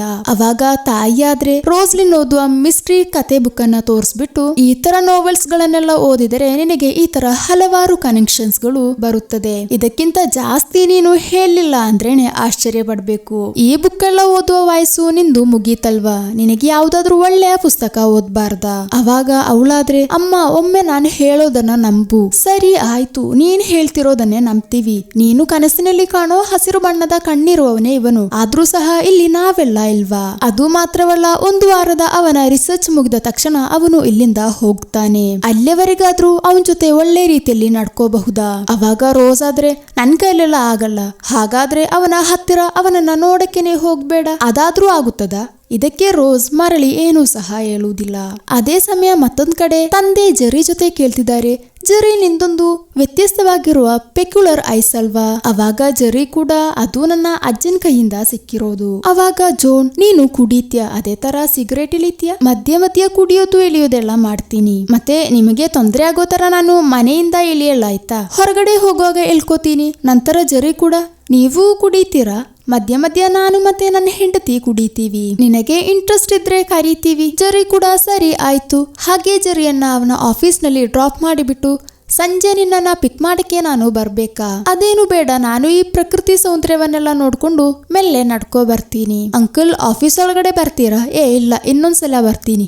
ಮತ್ತೆ ಮಗಳು ನಿನ್ನ ನೋಡಿದಾಗ ಆತರ ರಿಯಾಕ್ಟ್ ಮಾಡಿರೋದಕ್ಕೆ ಏನು ಅನ್ಕೋಬೇಡ ಆಯ್ತಾ? ಅವಾಗ ಜರಿ ಕೂಡ, ಓ ಅದು ಪರವಾಗಿಲ್ಲ. ಹಾಗೆ ಅವತ್ತು ರಾತ್ರಿ ತಂದೆ ತಾಯಿ ರೋಸ್ ಸೇರ್ಕೊಂಡು ಪ್ರಾರ್ಥನೆ ಮುಗಿಸಿ ಅವಳು ಬೇಗನೆ ರೂಮ್ಗೆ ಹೋಗಿ ಬಾಗಿಲು ಮುಚ್ಕೊಂಡು ಅವಳು ಓದುತ್ತಿದ್ದ ಕ್ರೈಮ್ ಸ್ಟೋರಿಯನ್ನ ಕಂಟಿನ್ಯೂ ಮಾಡ್ತಾಳೆ. ಅವಾಗ ಯಾರೋ ತನ್ನ ರೂಮ್ ಹಿಂದ್ಗಡೆಯಿಂದಾಗಿ ಪಾಸ್ ಮಾಡ್ಕೊಂಡು ಹೋಗ್ತಿರೋದನ್ನ ಅವಳು ಭಯದಿಂದಲೇ ನೋಡ್ತಾಳೆ. ಹಾಗೆ ಮಾರನೇ ದಿನ ಬೆಳಿಗ್ಗೆ ನಮ್ ಶೋಭಾ ಬ್ರೆಡ್ ಟೋಸ್ಟ್ ಮಾಡಿ ಕೊಡುವಾಗ ಜೋನ್ ಕೇಳ್ತಾನೆ, ಅಲ್ಲ ನಿನ್ನೆ ರಾತ್ರಿ ಯಾವಾಗ ಮನೆ ತಲುಪಿದ್ರಿ? ತುಂಬಾ ಲೇಟ್ ಆಯ್ತು, ಸುಮಾರು 8-8:30 ಆಗಿದೆ. ಅವಾಗ ರೋಸ್, ನಿನ್ನೆ ನಿಮ್ಮ ರೂಮ್ ನಲ್ಲಿ ಲೈಟ್ ನೋಡಿದೆ ಅಲ್ವಾ, ಅದು 7 ಗಂಟೆಗೆ. ಅವಾಗ ಜರಿ, ಆತರ ಆಗಕ್ಕೆ ಚಾನ್ಸೇ ಇಲ್ಲ, ಒಂದ್ ವೇಳೆ ನಿಜ ಆಗಿರಬಹುದು. ನಾನು ಅಲ್ಲಿಂದ ಇಳಿದಾಗ ಟೈಮ್ ನೋಡಕ್ಕೆ ಆಗ್ಲಿಲ್ಲ, ಫೋನ್ ಸ್ವಿಚ್ ಆಫ್ ಆಗಿತ್ತು, ನಾನು ಬರುವಾಗ ಫುಲ್ ಕತ್ತಲಾಗಿತ್ತು, ಆದ್ರಿಂದ ನಾನು ಅನ್ಕೊಂಡೆ 8-8:30 ಆಗಿರಬಹುದು ಅಂತ. ಅವಾಗ ಶೋಭಾ, ನಿಮ್ಮ ಊರಿನ ತರ ಅಲ್ಲ, ಇಲ್ಲಿ ಒಂದು 6 ಗಂಟೆ ಆದ್ರೇನೆ ಫುಲ್ ಕತ್ತಲಾಗಿ 8 ಗಂಟೆ ತರ ಅನಿಸುತ್ತದೆ. ಅವಾಗ ನಮ್ ಜರಿ ಇದಾನಲ್ವಾ, ರೋಸ್ ಅನ್ನ ಗುರಾಯಿಸ್ಕೊಂಡು ನೋಡ್ತಾನೆ. ನಂತರ ಟೇಬಲ್ ಹತ್ತಿರ ಹೋಗ್ತಿದ್ದ ಒಂದು ನೊಣ ಗ್ಲಾಸ್ ಮೂಲಕ ಲಾಕ್ ಮಾಡ್ಬಿಟ್ಟು, ಆಹಾ ಸಿಕ್ಕಾಕೊಂಡೆಲ್ಲ ಅಂದ್ರೆ ಏನೋ ಅರ್ಥ ಇಟ್ಕೊಂಡು ಮಾತನಾಡ್ತಿರೋ ತರ. ಹಾಗೆ ಇವಾಗ ಜರಿ ತನ್ನ ವರ್ಕ್ಗೆ ಹೋಗ್ತಿದ್ದಾನೆ. ಅದೇ ಸಮಯ ರೋಸ್ ತನ್ನ ಗೆಳತಿಗೆ ಕಾಲ್ ಮಾಡ್ಬಿಟ್ಟು ವಿಷಯಗಳನ್ನ ಹೇಳ್ತಿರುವಾಗ, ನೀನು ಕನಸಿನಲ್ಲಿ ನೋಡ್ತಿರೋ ಅದೇ ವ್ಯಕ್ತಿನ? ಮತ್ತೆ ನೀನು ನಿನ್ನ ತಾಯಿ ಜೊತೆ ಹೇಳಿದ್ಯಾ? ಅಮ್ಮ ಜೊತೆಲ್ಲ ಹೇಳ್ದೆ, ಅಮ್ಮ ಹೇಳ್ತಿರೋದು ನನಗೆ ಹುಚ್ಚು ಅಂತ. ಹಾ, ಅಮ್ಮ ಹೇಳೋದ್ರಲ್ಲೂ ನಿಜ ಇದೆ. ಅಲ್ಲ ಕಣೆ, ಇವತ್ತು ನಿನ್ನ ತಂದೆ ಜೊತೆ ಕಾರ್ನಲ್ಲಿ ಹೋದ್ರಲ್ವಾ, ಅವರನ್ನೇನಾ ನೀನು ಹೇಳ್ತಿರೋದು? ಅವ್ರನ್ನ ನೋಡಿದ್ರೆ ಆತರ ಭಯ ಪಡುವ ಮುಖ ಏನು ಇಲ್ಲ ಅಲ್ವಾ? ತುಂಬಾ ಹ್ಯಾಂಡ್ಸಮ್ ಆಗಿರೋ ಒಬ್ಬ ವ್ಯಕ್ತಿ. ಅವಾಗ ರೋಸ್ ಕೂಡ ನಿನ್ ಜೊತೆನ ನಾನು ಇದನ್ನೆಲ್ಲ ಹೇಳ್ತಿರೋದು. ಹಾಗೆ ನಿದ್ದೆ ಮಾಡಕ್ಕೆ ಮಲಗಿದಾಗ ಅವಳನ್ನ ಹಾರ್ನ್ ಮಾಡುವ ಎಲ್ಲಾ ನೆನಪುಗಳು ಬಂದು ಅವಳು ಸಡನ್ ಆಗಿ ಎಚ್ಚರಗೊಳ್ಳುತ್ತಾಳೆ. ಟೈಮ್ ನೋಡುವಾಗ 3 ಗಂಟೆ ಆಗಿದೆ. ಕುಡಿಯಕ್ಕೆ ನೀರ್ ನೋಡುವಾಗ ನೀರ್ ಕೂಡ ಇರೋದಿಲ್ಲ. ಅವಾಗ್ಲೇ ಅವಳು ಕಿಟಕಿ ಮೂಲಕ ಹೊರಗಡೆ ಯಾರೋ ಹೋಗ್ತಿರೋದನ್ನ ನೋಡ್ತಾಳೆ. ಅವಳು ಹೆದರ್ತಾ ಮೆಲ್ಲೆ ತನ್ನ ಡೋರ್ ಹತ್ತಿರ ಬಂದಾಗ ಅದೇ ವ್ಯಕ್ತಿ ಹೊರಗಡೆಯಿಂದ ಆ ಡೋರ್ ಅನ್ನ ಓಪನ್ ಮಾಡಕ್ಕೆ ನೋಡ್ತಿದ್ದಾರೆ. ಅವಳು ತುಂಬಾ ಹೆದರಿ ನಡುಗುವಾಗ ಹಿಂದ್ಗಡೆಯಿಂದ ಬೆಕ್ಕು ಶಬ್ದ ಕೇಳಿಸಿ ತಿರುಗಿ ನೋಡುವಷ್ಟರಲ್ಲಿ ಇವಾಗ ಅಲ್ಲಿ ಆ ವ್ಯಕ್ತಿ ಇರೋದಿಲ್ಲ. ಹಾಗೆ ಮಾರನೇ ದಿನ ಬ್ರೇಕ್ಫಾಸ್ಟ್ ತಿಂತಾ ಇರುವಾಗ ಜಾನ್ ಕೇಳ್ತಾನೆ, ನಿನ್ನೆ ಸರಿಯಾಗಿ ನಿದ್ದೆ ಮಾಡಿಲ್ಲ ಅನ್ಸುತ್ತಲ್ವಾ? ಕಣ್ಣು ನೋಡಿದ್ರೇನೆ ಗೊತ್ತಾಗ್ತಿದೆ. ಅವಾಗ ಜೆರಿ ಕೂಡ, ಹೌದಲ್ವಾ, ನಿನ್ನೆ ಒಂದು ಪುಸ್ತಕ ಓದಿ ನಿದ್ದೆ ಮಾಡುವಾಗ ಸ್ವಲ್ಪ ಲೇಟ್ ಆಯ್ತು. ಇದು ಕೇಳಿದಾಗ ನಮ್ ರೋಸ್ಗೆ, ಹಾಗಾದ್ರೆ ನಿನ್ನೆ ರಾತ್ರಿ ನಾನು ನೋಡಿರೋದು ನಿಜಾನೇ ಆಗಿತ್ತಾ? ಅವಾಗ ತಾಯಿ ಆದ್ರೆ, ಓಹೋ, ನನ್ ಮಗಳ ತರನೇ ಬುಕ್ ಓದೋ ಅಭ್ಯಾಸ ಇದೆಯಾ? ಇವಳು ಓದೋ ತರ ಬುಕ್ಸ್ ಏನು ಅಲ್ಲ ತಾನೆ, ಫಿಕ್ಷನಲ್ ಸ್ಟೋರೀಸ್. ಅವಾಗ ಜೆರಿ, ನನಗೂ ಆ ತರ ಸ್ಟೋರೀಸ್ ನಲ್ಲೇ ಇಂಟ್ರೆಸ್ಟ್. ಅವಾಗ್ಲೇ ನಮ್ಮ ಜಾನ್ ಸ್ವಲ್ಪ ದಿನಗಳ ಮುಂಚೆ ಫಾರ್ಮ್ಗೆ ಒಂದು ಬುಲ್ಲನ್ನ ಖರೀದಿಸಿದ್ರಲ್ವಾ, ಅದು ಹಗ್ಗವನ್ನ ಮುರಿದು ಓಡ್ತಿರೋದನ್ನ ನೋಡ್ತಾರೆ. ಹಾಗೆ ಎಲ್ಲರೂ ಅದರ ಹಿಂದ್ಗಡೆ ಹೋದಾಗ ನಮ್ಮ ಜೆರಿ ಕೂತಲ್ಲೇ ಕೂರ್ತಾನೆ. ಹಾಗೆ ಆ ಮನೆಯ ಅಲೆಂದು ರೂಮ್ ಹಾಗೂ ಮನೆಯ ಬೇರೆ ಕೋಣೆಗಳನ್ನೆಲ್ಲ ಅವನು ಚೆಕ್ ಮಾಡ್ತಾ ಇರ್ತಾನೆ. ನಂತರ ರೋಸ್ದು ರೂಮ್ಗೆ ಬಂದ್ಬಿಟ್ಟು ಅಲ್ಲಿ ಕೂಡ ಏನೋ ಹುಡುಕುತ್ತಾ ಇರ್ತಾನೆ. ಹಾಗೆ ಏನೋ ಡೌಟ್ ಬಂದು ರೋಸ್ ಒಳಗಡೆ ಬಂದು ನೋಡುವಾಗ ಜೆರಿ ಕೆಳಗಡೆ ತಲುಪಿರ್ತಾನೆ. ಜೆರಿ ಹೇಳ್ತಾನ, ಅಲ್ಲ ಕಿಚನ್ ಎಲ್ಲಿ ಅಂತ ಗೊತ್ತಾಗ್ಲಿಲ್ಲ, ಹೊರಗಡೆ ಏನು ಅದು ಸೌಂಡ್ ಕೇಳಿಸಿದು? ಅದು ನಮ್ಮ ಬುಲ್ ಹಗ್ಗ ಮುರಿದು ಓಡಿರೋದು. ಅವತ್ತು ರಾತ್ರಿ ನಮ್ಮ ರೋಸ್ ಮಲಗಿದಾಗ ಅವಳಿಗೆ ನಿದ್ದೆ ಬರೋದಿಲ್ಲ. ಹಾಗೆ ಡಾಕ್ಟರ್ ಹೇಳಿರೋ ತರ ಆ ಒಂದು ಬ್ರೀತಿಂಗ್ ಟೆಕ್ನಿಕ್ ಅನ್ನೆಲ್ಲ ಅವಳು ಟ್ರೈ ಮಾಡಿ ನೋಡ್ತಾಳೆ. ಹಾಗೆ ಹೇಗಳೋ ಕೊನೆಗೆ ಅವಳು ನಿದ್ದೆ ಮಾಡ್ತಾಳೆ. ಮಾರನೇ ದಿನ ಅವಳ ಗೆಳತಿ ಅದಿತಿ ಇದ್ದಾಳಲ್ವಾ, ಅವಳ ಕಾರ್ ಡ್ರೈವ್ ಮಾಡಕ್ಕೆ ಟ್ರೈ ಮಾಡ್ತಾ ಇರ್ತಾಳೆ. ಅವಾಗ ಆಪೋಸಿಟ್ ಸೈಡ್ ನಿಂದ ಒಂದು ಲಾರಿ ಬರುತ್ತದೆ. ಜಸ್ಟ್ ನಲ್ಲಿ ಕಾರ್ದು ಕಂಟ್ರೋಲ್ ಹೋಗುತ್ತದೆ. ಹೆದರಿದ ಅದಿತಿ, ಸುಮ್ಮನೆ ಇಲ್ಲಿ ನಾನೇ ಓಡಿಸ್ತೀನಿ, ಅದಕ್ಕೆ ಇವಾಗ ಏನು ಆಗ್ಲಿಲ್ಲ ತಾನೆ, ನೀನು ನನಗೆ ಗಾಡಿ ಓಡಿಸಕ್ಕೆ ಕಳ್ಸಿದ್ರೆ ನಿನಗೋಸ್ಕರ ನಾನು ಏನ್ ಬೇಕಾದ್ರೂ ಮಾಡ್ತೀನಿ. ಅವಾಗ ಅವಳು ಸಹ ಸರಿ ಆಯ್ತು. ಹಾಗೆ ರೋಸ್ದು ಸೈಕಲ್ ಇದೆ ಅಲ್ವಾ, ಅದಿತಿಗೆ ಓಡ್ಸಕ್ಕೆ ಕಲಿಸ್ತಿದ್ದಾಳೆ. ಆದ್ರೆ ಅದು ಅವಳಿಗೆ ಓಡ್ಸಕ್ಕೆ ಬರೋದೇ ಇಲ್ಲ. ಅವಾಗ ರೋಸ್, ಇಲ್ಲಿ ಕೊಡು, ನಾನೊಮ್ಮೆ ಓಡಿಸಿ ತೋರಿಸ್ಕೊಡ್ತೀನಿ. ಹಾಗೆ ಒಂದು ರೌಂಡ್ ಹೊಡ್ಕೊಂಡು ಬರುವಾಗ ಅದಿತಿ ಅವಳ ಹಿಂದ್ಗಡೆ ಏನೋ ನೋಡಿ ಹೆದರಿ ನಿಂತಾಳೆ. ಅವಾಗ ರೋಸ್ ಏನು ಅಂತ ಕೇಳಿದಾಗ ಹಿಂದ್ಗಡೆ ಹಾಗಂತ ಹೇಳಿದ ತಕ್ಷಣ ರೋಸ್ದು ಬ್ಯಾಲೆನ್ಸ್ ಹೋಗಿ ಸೈಕಲ್ ನಿಂದ ಬೀಳ್ತಾಳೆ. ಹಾಗೆ ಅವಳ ಕೈಗೆ ಒಂದು ಚಿಕ್ಕ ಗಾಯವಾಗಿರುತ್ತದೆ. ನೀನು ಒಳ್ಳೆ ಡ್ರೈವರ್ ಕಣೆ ಅಂತ ತಮಾಷೆ ಮಾಡುತ್ತಾ ಗಾಯಕ್ಕೆ ಅದಿತಿ ಔಷಧಿ ಹಾಕಿ ಕೊಡ್ತಾಳೆ. ಅವಾಗ ರೋಸ್ ಆದ್ರೆ, ನಾನು ಹೇಳ್ದೆ ಅಲ್ವಾ, ಕಳೆದ ದಿನ ಅವರು ನನ್ನ ರೂಮ್ದು ಲಾಕ್ ನಾಬ್ ಅನ್ನ ಓಪನ್ ಮಾಡಕ್ಕೆ ನೋಡಿದ. ಅವಾಗ ಅದಿತಿ ಆದ್ರೆ, ನಿನಗೆ ಸುಮ್ಮನೆ ಅನಿಸ್ತಿರಬಹುದು, ಒಳಗಡೆಯಿಂದ ನೀನು ಲಾಕ್ ಮಾಡಿದ್ದೆ ಅಲ್ವಾ, ಅದು ಅಲ್ಲ, ಅವನಿಗೆ ಆತರ ಮಾಡೋ ಅವಶ್ಯಕತೆ ಏನಿದೆ? ಅವನ್ನ ನೋಡಿದ್ರೆ ಆತರ ಹೆದರೋ ಅವಶ್ಯಕತೆ ಏನೂ ಇಲ್ಲ. ಹಾಗಾದ್ರೆ ನಿನಗೆ ನನ್ನ ಒಂಚೂರು ನಂಬಿಕೆ ಇಲ್ವಾ? ಅವಾಗ ಅದಿತಿ ಆದ್ರೆ, ನನಗೆ ನಿನ್ನ ನಂಬಿಕೆ ಇದೆ, ಆದ್ರೆ ನೀನು ನೋಡಿದೀನಿ ಅಂತ ಹೇಳ್ತಿರೋದು ಡೈರೆಕ್ಟ್ ಆಗಿ ನೋಡಿದ್ಯಾ ಅಥವಾ ಕನಸ ಅಂತ ಗೊತ್ತಿಲ್ಲ ಅಲ್ವಾ? ಹಾಗೆ ಅವತ್ತು ರಾತ್ರಿ ಕೂಡ ರೋಸ್ ಮಲಗಿದಾಗ ಅವಳಿಗೆ ನಿದ್ದೆ ಮಾಡಕ್ಕೇನೆ ಆಗುವುದಿಲ್ಲ. ಹಾಗೆ ಅರ್ಧರಾತ್ರಿ ಒಂದು 3 ಗಂಟೆ ಆದಾಗ ಅವಳು ಹೊರಗಡೆ ನೋಡಿದಾಗ ಕಳೆದ ರಾತ್ರಿ ನೋಡಿದ ಅದೇ ತರ ಒಬ್ಬರು ನಿಂತಿರೋದನ್ನ ನೋಡ್ತಾಳೆ. ಅವಳಿಗೆ ಒಳಗಡೆ ಭಯ ಇದ್ರೂ ಸಹ ಅವಳು ಮೇಲೆ ಡೋರ್ ಹತ್ತಿರ ಬಂದು ನೋಡ್ತಾಳೆ. ಅವಳು ಎಕ್ಸ್ಪೆಕ್ಟ್ ಮಾಡಿರೋ ತರನೇ ಆ ವ್ಯಕ್ತಿ ಅಲ್ಲಿ ನಿಂತಿದ್ದಾನೆ. ಕಳೆದ ರಾತ್ರಿ ಡೋರ್ ಓಪನ್ ಮಾಡಕ್ಕಷ್ಟೇ ಅಲ್ವಾ ನೋಡಿರೋದು, ಇವತ್ತು ಡೋರ್ ಓಪನ್ ಮಾಡಿ ಆ ಅಜ್ಞಾತ ವ್ಯಕ್ತಿ ಒಳಗಡೆ ಬರ್ತಾನೆ. ಅವಾಗ ರೋಸ್ ಹೆದರಿ ಬೇಗನೆ ಬಂದು ನಿದ್ದೆ ಮಾಡೋ ತರ ಮಲಗಿದಾಗ ಅವನು ಮೆಲ್ಲೆ ಸ್ಟೇರ್ ಮೂಲಕ ಕೆಳಗಡೆ ಇಳ್ಕೊಂಡೋಗ್ತಾನೆ. ಅವಾಗ ರೋಸ್ ಕೂಡ ಅವನು ಎಲ್ಲಿಗೆ ಹೋಗ್ತಿದ್ದಾನೆ ಅಂತ ತಿಳ್ಕೊಳ್ಳೋಕೋಸ್ಕರ ಮೆಲ್ಲೆ ಸ್ಟೇರ್ ಮೂಲಕ ಬರುವಾಗ ಕೆಳಗಡೆ ನೋಡಿದ ಅವನು ಸಡನ್ ಆಗಿ ಕಾಣೆಯಾಗ್ತಾನೆ. ಅವಾಗ ಅವನಿದಾನಲ್ವಾ, ಯಾವುದೋ ಒಂದು ರೂಮ್ ಅನ್ನ ತೆರೆಯಕ್ಕೆ ನೋಡ್ತಿದ್ದಾನೆ. ಅಷ್ಟರಲ್ಲಿ ನಮ್ ರೋಸ್ ಬೆಕ್ಕು ಕೂಗಿದಾಗ ಅದನ್ನೇ ಎತ್ಕೊಂಡು ನಮ್ ರೋಸ್ ನಿಂತಿದ್ದ ಸ್ಟೈರ್ ಇದೆ ಅಲ್ವಾ, ಅದನ್ನ ಹತ್ತುವಾಗ ಅವಳನ್ನ ನೋಡಿದ್ದಾರೆ ಅಂತ ನಾವು ಅನ್ಕೊಳ್ಳುವಷ್ಟರಲ್ಲಿ ಅವಳು ಆಲ್ರೆಡಿ ಸ್ಟೈರ್ ಕೆಳಗಡೆ ಬಚ್ಚಿಟ್ಕೊಂಡಿರ್ತಾಳೆ. ಅವನು ಹೋದ ಅಂತ ಕನ್ಫರ್ಮ್ ಆದಾಗ ಅವಳು ಬೇಗನೆ ಬಂದು ತನ್ನ ರೂಮ್ ಬಾಗಿಲನ್ನ ಲಾಕ್ ಮಾಡಿದಾಗ ಸಡನ್ ಆಗಿ ಅವಳ ಹಿಂದ್ಗಡೆ ಅವನು ನಿಂತಿರೋದನ್ನ ನೋಡಿ ಹೆದರಿ ಎಚ್ಚರಗೊಳ್ತಾಳೆ. ಹಾಗಾದ್ರೆ ಇಷ್ಟೊತ್ತು ನೋಡಿರೋದು ಕನಸಾಗಿತ್ತ? ಹಾಗೆ ಸ್ವಲ್ಪ ನೀರ್ ಕುಡಿದು ಅವಳು ಮಲ್ಗಕ್ಕೆ ನೋಡುವಾಗ್ಲೇ ಅವಳ ರೂಮ್ ನಲ್ಲಿ ಅವಳ ಕಿಟ್ಟಿ ಮಲಗೋದು. ಆದ್ರೆ ಆ ಕಿಟ್ಟಿಯ ಬೆಡ್ ನಲ್ಲಿ ಇವಾಗ ಅದನ್ನ ಕಾಣಿಸ್ತಾ ಇಲ್ಲ. ಅಲ್ಲ, ಸ್ವಲ್ಪ ಹೊತ್ತು ಮುಂಚೆ ಅವನು ಆ ಕಿಟ್ಟಿನ ತಗೊಂಡು ಹೋಗ್ತಿರೋದನ್ನ ನಾನು ನೋಡಿದೆ ಅಲ್ವಾ. ಹಾಗೆ ಕಿಟ್ಟಿ ಅಂತ ಕರೆದು ಅವನ್ ರೂಮ್ ಕಡೆ ಹೋದಾಗ ರೂಮ್ ಒಳಗಡೆಯಿಂದ ಆ ಬೆಕ್ಕು ಕೂಗ್ತಿರೋ ಶಬ್ದ ಕೇಳಿಸುತ್ತದೆ. ಇಲ್ಲಿನೇ ಈ ಸೀರೀಸ್ ಸೆಕೆಂಡ್ ಎಪಿಸೋಡ್ ಮುಕ್ತಾಯಗೊಳ್ಳುತ್ತಿರೋದು. ಹಾಗೆ ನೆಕ್ಸ್ಟ್ ಸೀನ್ ಅಲ್ಲಿ ಜರಿ ಇದಾನಲ್ವಾ, ಅವನು ಆ ಬೆಕ್ಕನ್ನ ತಗೊಂಡು ಬರ್ತಾನೆ. ಇವನು ನಿನ್ನೆ ರಾತ್ರಿ ನನ್ ಜೊತೆ ಇದ್ದ. ಅವಾಗ ಜಾನ್ ನೋಡಿದ್ರೆ ಇಲ್ಲಿ ಒಬ್ಬರು ಬೆಕ್ಕು ಕಾಣಿಸ್ತಾ ಇಲ್ಲ ಅಂತ ಮನೆಯಲ್ಲೆಲ್ಲ ಹುಡುಕುತ್ತಾ ಇದ್ದಳು. ಅಲ್ಲ, ಇದು ಹೇಗೆ ಅಲ್ಲಿಗೆ ತಲುಪಿತು? ಅದು ನಿನ್ನೆ ನಾನು ಕಿಟಕಿ ತೆರೆದಿದ್ದೆ, ಒಂದ್ ವೇಳೆ ಅದ್ರ ಮೂಲಕ ಬಂದಿರಬಹುದು. ಅವಾಗ ಜಾನ್ ಒಂದ್ ವೇಳೆ ನನ್ನ ಮಗ ಅಲೊಂದು ಪ್ರೆಸೆನ್ಸ್ ಅವನಿಗೆ ಫೀಲ್ ಆಗಿರಬಹುದು. ಅವನು ಇರುವಾಗ್ಲೆಲ್ಲ ಆ ಬೆಕ್ಕು ಅವನ್ ರೂಮ್ ನಲ್ಲೇ ಇರ್ತಿದ್ದ. ಅವಾಗ ರೋಸ್ ಆತರ ಏನು ಅಲ್ಲ, ನನ್ನ ರೂಮ್ ನಲ್ಲಿ ನನ್ನೊಟ್ಟಿಗೆ ಮಲಗಿದ್ದ ನನ್ನ ಕಿಟ್ಟಿ ಹೇಗೆ ಸ್ಟೈರ್ ಇಳ್ಕೊಂಡು ಅವನ್ ರೂಮ್ಗೆ ಹೋಗುದು? ಅವಾಗ ಜರಿ ಆ ಕಿಟ್ಟಿಯನ್ನ ಕೈಯಿಂದ ಬಿಟ್ಟಾಗ ಅದು ಕಿಟಕಿ ಮೂಲಕ ಕೆಳಗಡೆಗೆ ಜಿಗಿಯುತ್ತದೆ. ಇದೇ ರೀತಿಯಾಗಿರಬಹುದು ಅವನು ರೂಮ್ ಒಳಗಡೆ ಬಂದಿರೋದು. ಇದು ಕೇಳಿದಾಗ ಗೊತ್ತಿಲ್ಲದೇನೆ ತಂದೆ ತಾಯಿ ನಗಾಡ್ತಾರೆ. ಹಾಗೆ ರಾತ್ರಿ ಆದಾಗ ತಂದೆ ತಾಯಿ ರೋಸ್ ಸೇರ್ಕೊಂಡು ಫುಡ್ ರೆಡಿ ಮಾಡ್ತಾ ಇರುವಾಗ ಜರಿಗೆ ಕಾಲ್ ಮಾಡಿಬಿಟ್ಟು, ಇಲ್ಲಿ ಈ ತರ ಮಧ್ಯ ಮಧ್ಯ ಕರೆಂಟ್ ಹೋಗುತ್ತದೆ, ನಿನಗೆ ತೊಂದರೆ ಏನು ಇಲ್ಲ ತಾನೆ? ಮತ್ತೆ ಸಿಗರೇಟ್ ಎಳಿತೀಯ ಅಂತ ನೀನು ಹೇಳಿದೆ ಅಲ್ವಾ, ಅದು ರೂಮ್ ಒಳಗಡೆಯಿಂದ ಎಳೆಯದಿರಕ್ಕೆ ಆಗುತ್ತದ? ಅದಕ್ಕೆ ಜರಿ ಕೂಡ ಅದು ಪರವಾಗಿಲ್ಲ, ನಾನು ಹೊರಗಡೆಯಿಂದ ಎಳ್ಕೋತೀನಿ, ಇದು ಅಲ್ಲೊಂದು ರೂಮ್, ಹಾಗೆ ಅವನ ನೆನಪುಗಳು ಇಲ್ಲಿ ಇದೆ ಅಂತ ನನಗೆ ಗೊತ್ತಿರ್ಲಿಲ್ಲ ಅಲ್ವಾ. ಹಾಗೆ ರಾತ್ರಿ ಊಟ ಎಲ್ಲ ಮಾಡಿ ರೋಸ್ ರೂಮ್ಗೆ ಹೋದಾಗ ಕರೆಂಟ್ ಬಂದಿರುತ್ತದೆ. ಅವಳ ಮಂಚ ಇದೆ ಅಲ್ವಾ, ಅದನ್ನ ನೇರವಾಗಿ ಬಾಗಿಲ್ ಕಡೆಯಿಂದ ಮತ್ತೊಂದ್ ಕಡೆಗೆ ಎಳೆದು ಹಾಕಿ ಅವತ್ತು ರಾತ್ರಿ ಚೆನ್ನಾಗಿ ನಿದ್ದೆ ಮಾಡ್ತಾಳೆ. ಹಾಗೆ ಬೆಳಿಗ್ಗೆ ಜರಿ ಬ್ರೇಕ್ಫಾಸ್ಟ್ ತಿನ್ನಕ್ಕೆ ಅಂತ ಬಂದಾಗ ರೋಸ್ ಮಾತ್ರ ಅಲ್ಲಿ ಕೂತಿರ್ತಾಳೆ. ಅವಾಗ ಅವನು ರೋಸ್ ಅನ್ನೇ ನೋಡ್ಕೊಂಡು ಪ್ಲೇಟ್ಗೆ ಕೊಟ್ಟುತ್ತಾ ಇರುವಾಗ ಅವಳಿಗೆ ತುಂಬಾನೇ ಭಯವಾಗುತ್ತದೆ. ಅವಾಗ ಅವಳ ತಂದೆ ತಾಯಿ, ಆ ಜರಿ ಇವತ್ತು ಸಂಡೇ ಅಲ್ವಾ, ಬೇಗ ಊಟ ಮಾಡ್ಬಿಟ್ಟು ಚರ್ಚ್ಗೆ ಹೋಗೋಣ ಅಂತ ಅನ್ಕೊಂಡಿದೀವಿ. ಅವಾಗ ಜರಿ ಕೂಡ, ಹಾಗಾದ್ರೆ ನಾನ್ ಕೂಡ ನಿಮ್ಮೊಟ್ಟಿಗೆ ಬರ್ಲಾ? ಅವಾಗ ರೋಸ್, ನಾನು ಮಗುನ ನೋಡ್ಕೊಂಡು ಮನೆಯಲ್ಲೇ ಕೂರ್ತೀನಿ. ಹಾಗೆ ಅವರು ಚರ್ಚ್ಗೆಲ್ಲ ಹೋಗಿ ಫಾದರ್ಗೆ ಜರಿಯನ್ನ ಪರಿಚಯಿಸ್ತಾರೆ. ಹಾಗೆ ಮೆಲ್ಲೆ ಮೆಲ್ಲೆ ಜರಿ ರೋಸ್ ಅವರ ಫ್ಯಾಮಿಲಿ ಜೊತೆ ತುಂಬಾನೇ ಮಿಂಗಲ್ ಆಗ್ತಾನೆ. ಆದ್ರೆ ಇದನ್ನ ನೋಡ್ತಿರುವಾಗ ನಮ್ ರೋಸ್ಗೆ ತುಂಬಾನೇ ಕೋಪ ಬರುತ್ತದೆ. ಅವಳು ಫುಡ್ ರೆಡಿ ಮಾಡ್ತಾ ಇರುವಾಗ ಅವನು ತುಂಬಾ ಸ್ವಾತಂತ್ರ್ಯದಲ್ಲಿ ಕಿಚನ್ ಒಳಗಡೆ ಬಂದ್ಬಿಟ್ಟು ಫುಡ್ ಅನ್ನೆಲ್ಲ ತಗೊಂಡೋಗ್ತಾನೆ. ನಂತರ ರಾತ್ರಿ ಅವನು ಮತ್ತೊಂದು ನೊಣವನ್ನ ಕೂಡ ಹೊಡೆದಾಕ್ಬಿಟ್ಟು, ಆಹಾ ಪುನಃ ಟ್ರ್ಯಾಪ್ ಆಯ್ತಲ್ವಾ, ಅಂದ್ರೆ ಕುಟುಂಬದ ಅಂಗಗಳನ್ನೆಲ್ಲ ಅವನು ಕೈಗೆತ್ತಿಕೊಂಡಿದ್ದಾನೆ ಅಂತ ಅರ್ಥ ಇಟ್ಕೊಂಡು ಮಾತನಾಡ್ತಿದ್ದಾನೆ. ಮಾರನೇ ದಿನ ಅವರು ಸೂಪರ್ ಮಾರ್ಕೆಟ್ಗೆ ಸಾಮಾನುಗಳನ್ನ ತೆಗೆಯಕ್ಕೆ ಬಂದಾಗ ಜರಿ ಕೂಡ ಒಟ್ಟಿಗೆ ಹೋಗ್ತಾನೆ. ಅವಾಗ ಮುಂಚೆ ಚರ್ಚ್ ನಲ್ಲಿ ಮೇರಿನ ನೋಡಿದ್ವಿ ಅಲ್ವಾ, ಜರಿ ಅವರನ್ನ ಹಾಗೂ ಅವರು ಜರಿಯನ್ನ ಪರಿಚಯ ಇರೋ ತರ ನೋಡ್ತಾರೆ. ಹಾಗೆ ಚರ್ಚ್ ನಿಂದ ಜರಿ ಹೊರಗಡೆ ಬರುವಾಗ ಒಬ್ಬ ಗೆಳೆಯ ಬಂದ್ಬಿಟ್ಟು, ಅಲ್ಲ ಜೋ, ನೋಡಿ ತುಂಬಾ ದಿನಗಳಾಯ್ತಲ್ವಾ? ಅದು ಕೇಳಿದಾಗ ನಮ್ ಶೋಭಾಳಿಗೂ ಸಹ ಏನೋ ಡೌಟ್ ಬರುತ್ತದೆ. ಹಾಗೆ ರಾತ್ರಿ ಜರಿ ಮನೆಗೆ ಬಂದಾಗ ನನಗೆ ಒಂದು ಪಾರ್ಟಿ ಇತ್ತು, ಹಾಗೆ ಸ್ವಲ್ಪ ಫುಡ್ ನಾನು ಇಲ್ಲಿಗೂ ಸಹ ತಂದಿದ್ದೀನಿ. ತಂದೆ ತಾಯಿ ರೋಸ್ ಅನ್ನ ಕರೆದಾಗ ಅವಳು ಕೆಳಗಡೆ ಬಂದು ನೋಡಿದಾಗ ಅವಳ ಫೇವ್ರೆಟ್ ಫುಡ್ ಆಗಿರುವ ಚಿಲ್ಲಿ ಚಿಕನ್ ಹಾಗೂ ಪರೋಟ.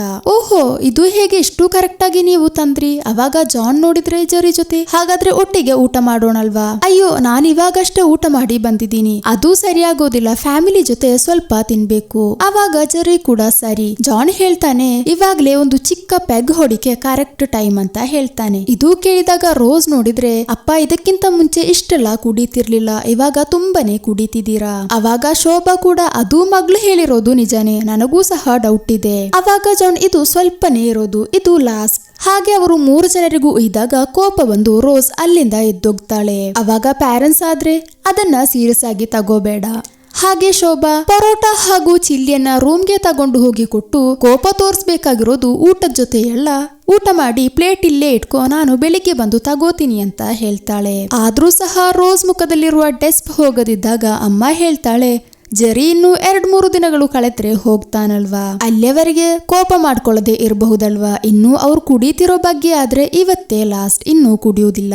ನಂತರ ಫೋನ್ ಕೊಟ್ಬಿಟ್ಟು ಗೇಮ್ ಆಡೋದೋ ಕಾಲ್ ಮಾಡೋದೋ ಏನ್ ಬೇಕಾದ್ರೂ ಮಾಡ್ಕೋ, ಬೆಳಿಗ್ಗೆ ಕೊಟ್ರೆ ಸಾಕು ಹಾಗಂತ ಶೋಭಾ ಅಲ್ಲಿಂದ ಹೊರಡ್ತಾಳೆ. ಕೆಳಗಡೆ ಜರಿ ನೋಡಿದ್ರೆ, ಓಹೋ, ಅಂಕಲ್ದು ಪೋರ್ಕ್ ರೋಸ್ ನಲ್ಲಿನಾ ಅಂತ ನೀವು ಬಿದ್ದಿರೋದು, ಡೌಟ್ ಇದ್ರೆ ಕೇಳಿ ನೋಡು. ಅವಾಗ ಶೋಭಾ ಕೂಡ ಹೇಳ್ತಾಳೆ, ಮಾಡೋ ಕೆಲಸದಲ್ಲಿ ಸ್ವಲ್ಪ ನೀಟಾಗಿ ಮಾಡೋದು ಇದೊಂದೇ. ಹಾಗಾದ್ರೆ ಒಮ್ಮೆ ಟ್ರೈ ಮಾಡಿ ನೋಡ್ಬೇಕಲ್ವಾ? ಅವಾಗ ಜಾನ್ ಅದಕ್ಕೇನಂತೆ ನಾವು ಮಾಡೋಣ ಅಂತೆ. ಹಾಗೆ ಅವಳು ರೂಮಿಗೆ ಹೋದಾಗ ಹೊರಗಡೆ ಯಾರೋ ಪಾಸ್ ಮಾಡ್ತಿರೋ ತರ ಅವಳಿಗೆ ಕಾಣಿಸುತ್ತದೆ. ಮೆಲ್ಲೆ ಬಂದು ನೋಡುವಾಗ ಜೆರಿ ಅವನ ರೂಮ್ ನಿಂದ ಹೊರಗಡೆ ಇಳಿದು ನಂತರ ರೋಸ್ ರೂಮ್ದು ಬಾಗಿಲು ತೆರೆದು ಒಳಗಡೆ ಬಂದು ನೋಡುವಾಗ ರೋಸ್ ನಿದ್ದೆ ಮಾಡೋ ತರ ಒಂದು ಪುಸ್ತಕವನ್ನ ಮುಖದಲ್ಲಿ ಇಟ್ಕೊಂಡು ಮಲಗಿದಾಳೆ. ಅವಾಗ ಅವನು ಪುಸ್ತಕ ತೆಗೆದು ನೋಡುವಾಗ ಅವಳು ನಿದ್ದೆ ಮಾಡ್ತಿದ್ದಾಳೆ ಅಂತ ಅನ್ಕೊಂಡು ಮೆಲ್ಲೆ ಹೊರಗಡೆ ಹೋಗ್ತಾನೆ. ಅವನು ಕೆಳಗಡೆ ತಲುಪಿದ ಅಂತ ಖಚಿತವಾದಾಗ ಮೆಲ್ಲೆ ಕಿಟಕಿ ಮೂಲಕ ಎಲ್ಲಿಗೆ ಅವನು ಹೋಗ್ತಿರೋದು ಅಂತ ನೋಡ್ತಾಳೆ. ಗೇಟ್ ತೆರೆದು ಬಿಟ್ಟು ಹೊರಗಡೆ ಕಾಂಪೌಂಡ್ಗೆ ಇಳಿತಾನೆ. ಬೇಗನೆ ಅವಳು ಕೈಗೆ ಫೋನ್ ಎತ್ತಿಕೊಂಡು ಮೆಲ್ಲೆ ಹೊರಗಡೆ ಇಳಿದಾಗ ಆ ಒಂದು ಗೇಟ್ ಇದೆ ಅಲ್ವಾ, ಅದು ಒಳಗಡೆಯಿಂದ ಲಾಕ್ ಮಾಡಿದ್ದಾರೆ. ಅವಾಗ್ಲೇ ಸ್ವಲ್ಪ ದೂರದಲ್ಲಿ ಅವನು ಹೋಗ್ತಿರೋದನ್ನ ಅವಳು ನೋಡ್ತಾಳೆ. ಹಾಗೆ ಫಾರ್ಮ್ ಕಡೆಯಿಂದ ಅವನು ಹೋಗುವಾಗ ರೋಸ್ ಮೆಲ್ಲೆ ಬಂದ್ಬಿಟ್ಟು ಆ ಫಾರ್ಮ್ ಅನ್ನ ನೋಡ್ತಿರೋ ಒಬ್ಬ ವ್ಯಕ್ತಿ ಇದ್ದಾನೆ, ಜಾಕ್ಸನ್ ಅಂತ. ಅವನನ್ನ ಎಬ್ಬಿಸಕ್ಕೆ ನೋಡ್ತಾಳೆ. ಅವರು ಒಳ್ಳೆ ನಿದ್ದೆಯಲ್ಲಿ ಇದ್ದಾರೆ, ಇನ್ನೂ ಅವರನ್ನ ಕರೆದು ಪ್ರಯೋಜನವಿಲ್ಲ. ಹಾಗೆ ಅವಳು ಮೆಲ್ಲೆ ಅವಳ ಕೈಯಲ್ಲಿರುವ ಫೋನ್ ನಲ್ಲಿ ರೆಕಾರ್ಡ್ ಆನ್ ಮಾಡಿ ನೋಡುವಾಗ ಅವನು ಒಂದು ರೂಮಿಗೆ ಹೋಗ್ತಾನೆ. ಅವನು ಗಾಡ್ರೇಜ್ ನಿಂದ ಏನೋ ತೆಗೆಯಕ್ಕೆಲ್ಲ ನೋಡ್ತಿದ್ದಾನೆ. ಬೇಗನೆ ಅವಳು ಆ ವಿಷಲ್ಸ್ ನನ್ನೆಲ್ಲ ಫೋನ್ ನಲ್ಲಿ ತೆಗೆಯಕ್ಕೆ ನೋಡುವಾಗ ಅವನು ತಿರುಗಿ ನೋಡ್ತಾನೆ. ಅಷ್ಟರಲ್ಲಿ ಅವಳು ಅಲ್ಲಿಂದ ಬೇಗ ಬಚ್ಚಿಟ್ಕೊಂಡು ಅಲ್ಲಿಂದ ಅವನು ಹೋದ ಅಂತ ಖಚಿತವಾದಾಗ ರೂಮ್ ಒಳಗಡೆ ಸೇರಿ ನೋಡ್ತಾಳೆ. ಅಷ್ಟರಲ್ಲಿ ಅವಳ ಹಿಂದ್ಗಡೆನೆ ಅವನು ಬಂದು ನಿಲ್ತಾನೆ. ಅವನನ್ನ ನೋಡಿ ಹೆದರಿ ನಿಂತ ಅದೇ ಸಮಯದಲ್ಲಿ ಅವಳನ್ನ ಪ್ರಜ್ಞೆ ತಪ್ಸಕ್ಕೆ ಅಂತ ಏನೋ ಒಂದು ಸ್ಪ್ರೇ ಅನ್ನ ಅವನು ಸ್ಪ್ರೇ ಮಾಡ್ತಾನೆ. ಆದ್ರೆ ಮಾರನೇ ದಿನ ಅವಳು ಹೆದರಿ ಎಚ್ಚರಗೊಳ್ತಿರೋದು ಅವಳ ಬೆಡ್ ನಲ್ಲಿ. ಪಕ್ಕದಲ್ಲಿನೇ ನಿನ್ನೆ ಅವಳು ಓದುತ್ತಿದ್ದ ಪುಸ್ತಕ ಕೂಡ ಇದೆ. ಹಾಗಾದ್ರೆ ಇಷ್ಟೊತ್ತು ನಡೆದಿರೋದು, ಇಷ್ಟೊತ್ತು ಅವಳು ನೋಡಿರೋದೇನು ಕನಸ? ಕೋಪದಲ್ಲಿ ಅವಳು ಕೆಳಗಡೆ ಇಳಿದು ಬಿಟ್ಟು ಅಮ್ಮನ ಜೊತೆ, ಅಮ್ಮ ಜೆರಿಯಲ್ಲಿ, ಜೆರಿ ಅಂತನ ಅಣ್ಣ ಅಂತ ಕರಿ, ನಾನ್ ಕೇಳಿರೋದಕ್ಕೆ ಆನ್ಸರ್ ಮಾಡಿ. ಅವನು ಕೆಲಸಕ್ಕೋದ, ನಿನ್ನೆ ರಾತ್ರಿ ಮೊಬೈಲ್ ನಲ್ಲಿ ಆಟ ಆಡ್ತಾ ಕೂತೆ ಅಲ್ವಾ? ಅವಾಗ ಅವಳಾದ್ರೆ, ಅಪ್ಪ ಅಮ್ಮ ನನಗೆ ಒಂದು ಮುಖ್ಯವಾದ ವಿಷಯ ಹೇಳಕ್ಕಿದೆ. ಹಾಗೆ ಕಳೆದ ರಾತ್ರಿ ನಡೆದ ವಿಷಯಗಳನ್ನ ಅವ್ರ ಜೊತೆ ಹೇಳಿದಾಗ ತಂದೆ ಹೇಳ್ತಾರೆ, ನಿನ್ನ ಕನಸು ಇವಾಗ ನಿನ್ನನ್ನ ತುಂಬಾನೇ ಡಿಸ್ಟರ್ಬ್ ಮಾಡ್ತಿದೆ. ಅವಾಗ ಅವಳಾದ್ರೆ, ಏನ್ ನೀವು ಹೇಳ್ತಿರೋದು? ನಾನು ಹೇಳ್ತಿರೋದು ನಿಜ, ಇದು ಕನಸಲ್ಲ, ನಾನ್ ಹೇಳ್ತಿರೋದನ್ನ ಯಾರು ಇಲ್ಲಿ ಕೇಳ್ತಾ ಇಲ್ಲ. ಅವಾಗ ತಂದೆ ಆದ್ರೆ, ಮಗಳೇ ನೀನು ಇಲ್ಲಿ ಬಾ ಅಂತ ಹೇಳ್ಬಿಟ್ಟು ಗಾಡ್ರೇಜ್ ತೆರೆದು ಅದ್ರೊಳಗಡೆ ಇರುವ ಕೀಗಳನ್ನ ತೆಗೆದು ತೋರಿಸಿ, ಅಲ್ಲ ನೀನ್ ಹೇಳ್ತಿರೋದು ಈ ಗಾಡ್ರೇಜ್ ಓಪನ್ ಮಾಡಿ ಈ ಕೀಸ್ ಅನ್ನ ತಗೊಂಡು ಫಾರ್ಮ್ ಒಳಗಡೆ ಎಲ್ಲೋ ಹೋದ ಅಂತ ತಾನೆ? ಇದ್ರೊಳಗಡೆ ನಾನು ಭದ್ರವಾಗಿ ಇಟ್ಕೊಂಡಿರೋದನ್ನ ಅವನು ಹೇಗೆ ತಗೊಂಡು ಹೋಗಕ್ಕೆ ಸಾಧ್ಯ? ಅವಾಗ ಅಮ್ಮ ಆದ್ರೆ, ಅಲ್ಲ ನೀನ್ ಹೇಳಿರೋದು ಏನೋ ವಿಡಿಯೋ ತಗೊಂಡಿದ್ಯಾ ಅಂತಲ್ವಾ, ಆ ವಿಡಿಯೋ ಎಲ್ಲಿ? ಅವಾಗ ಬೇಗನೆ ಅವಳು ಹೋಗಿ ಫೋನ್ ತೆಗೆದು ನೋಡುವಾಗ ಅದರಲ್ಲಿ ಆ ವಿಡಿಯೋ ಇರೋದಿಲ್ಲ. ಅಮ್ಮ ಆದ್ರೆ, ಪರವಾಗಿಲ್ಲ ಬಿಡು. ಅವಳಾದ್ರೆ, ಅಮ್ಮ ನೀವು ನನ್ನನ್ನ ನಂಬಲಿಲ್ಲ ಅಲ್ವಾ? ಅವಾಗ ಅವಳು ಕೈಯಲ್ಲಿರುವ ಗಾಯ ತೋರಿಸಿ, ನಿನ್ನೆ ನಾನು ಅವನ್ ಹಿಂದೆ ಹೋದಾಗ ಆದ ಗಾಯ.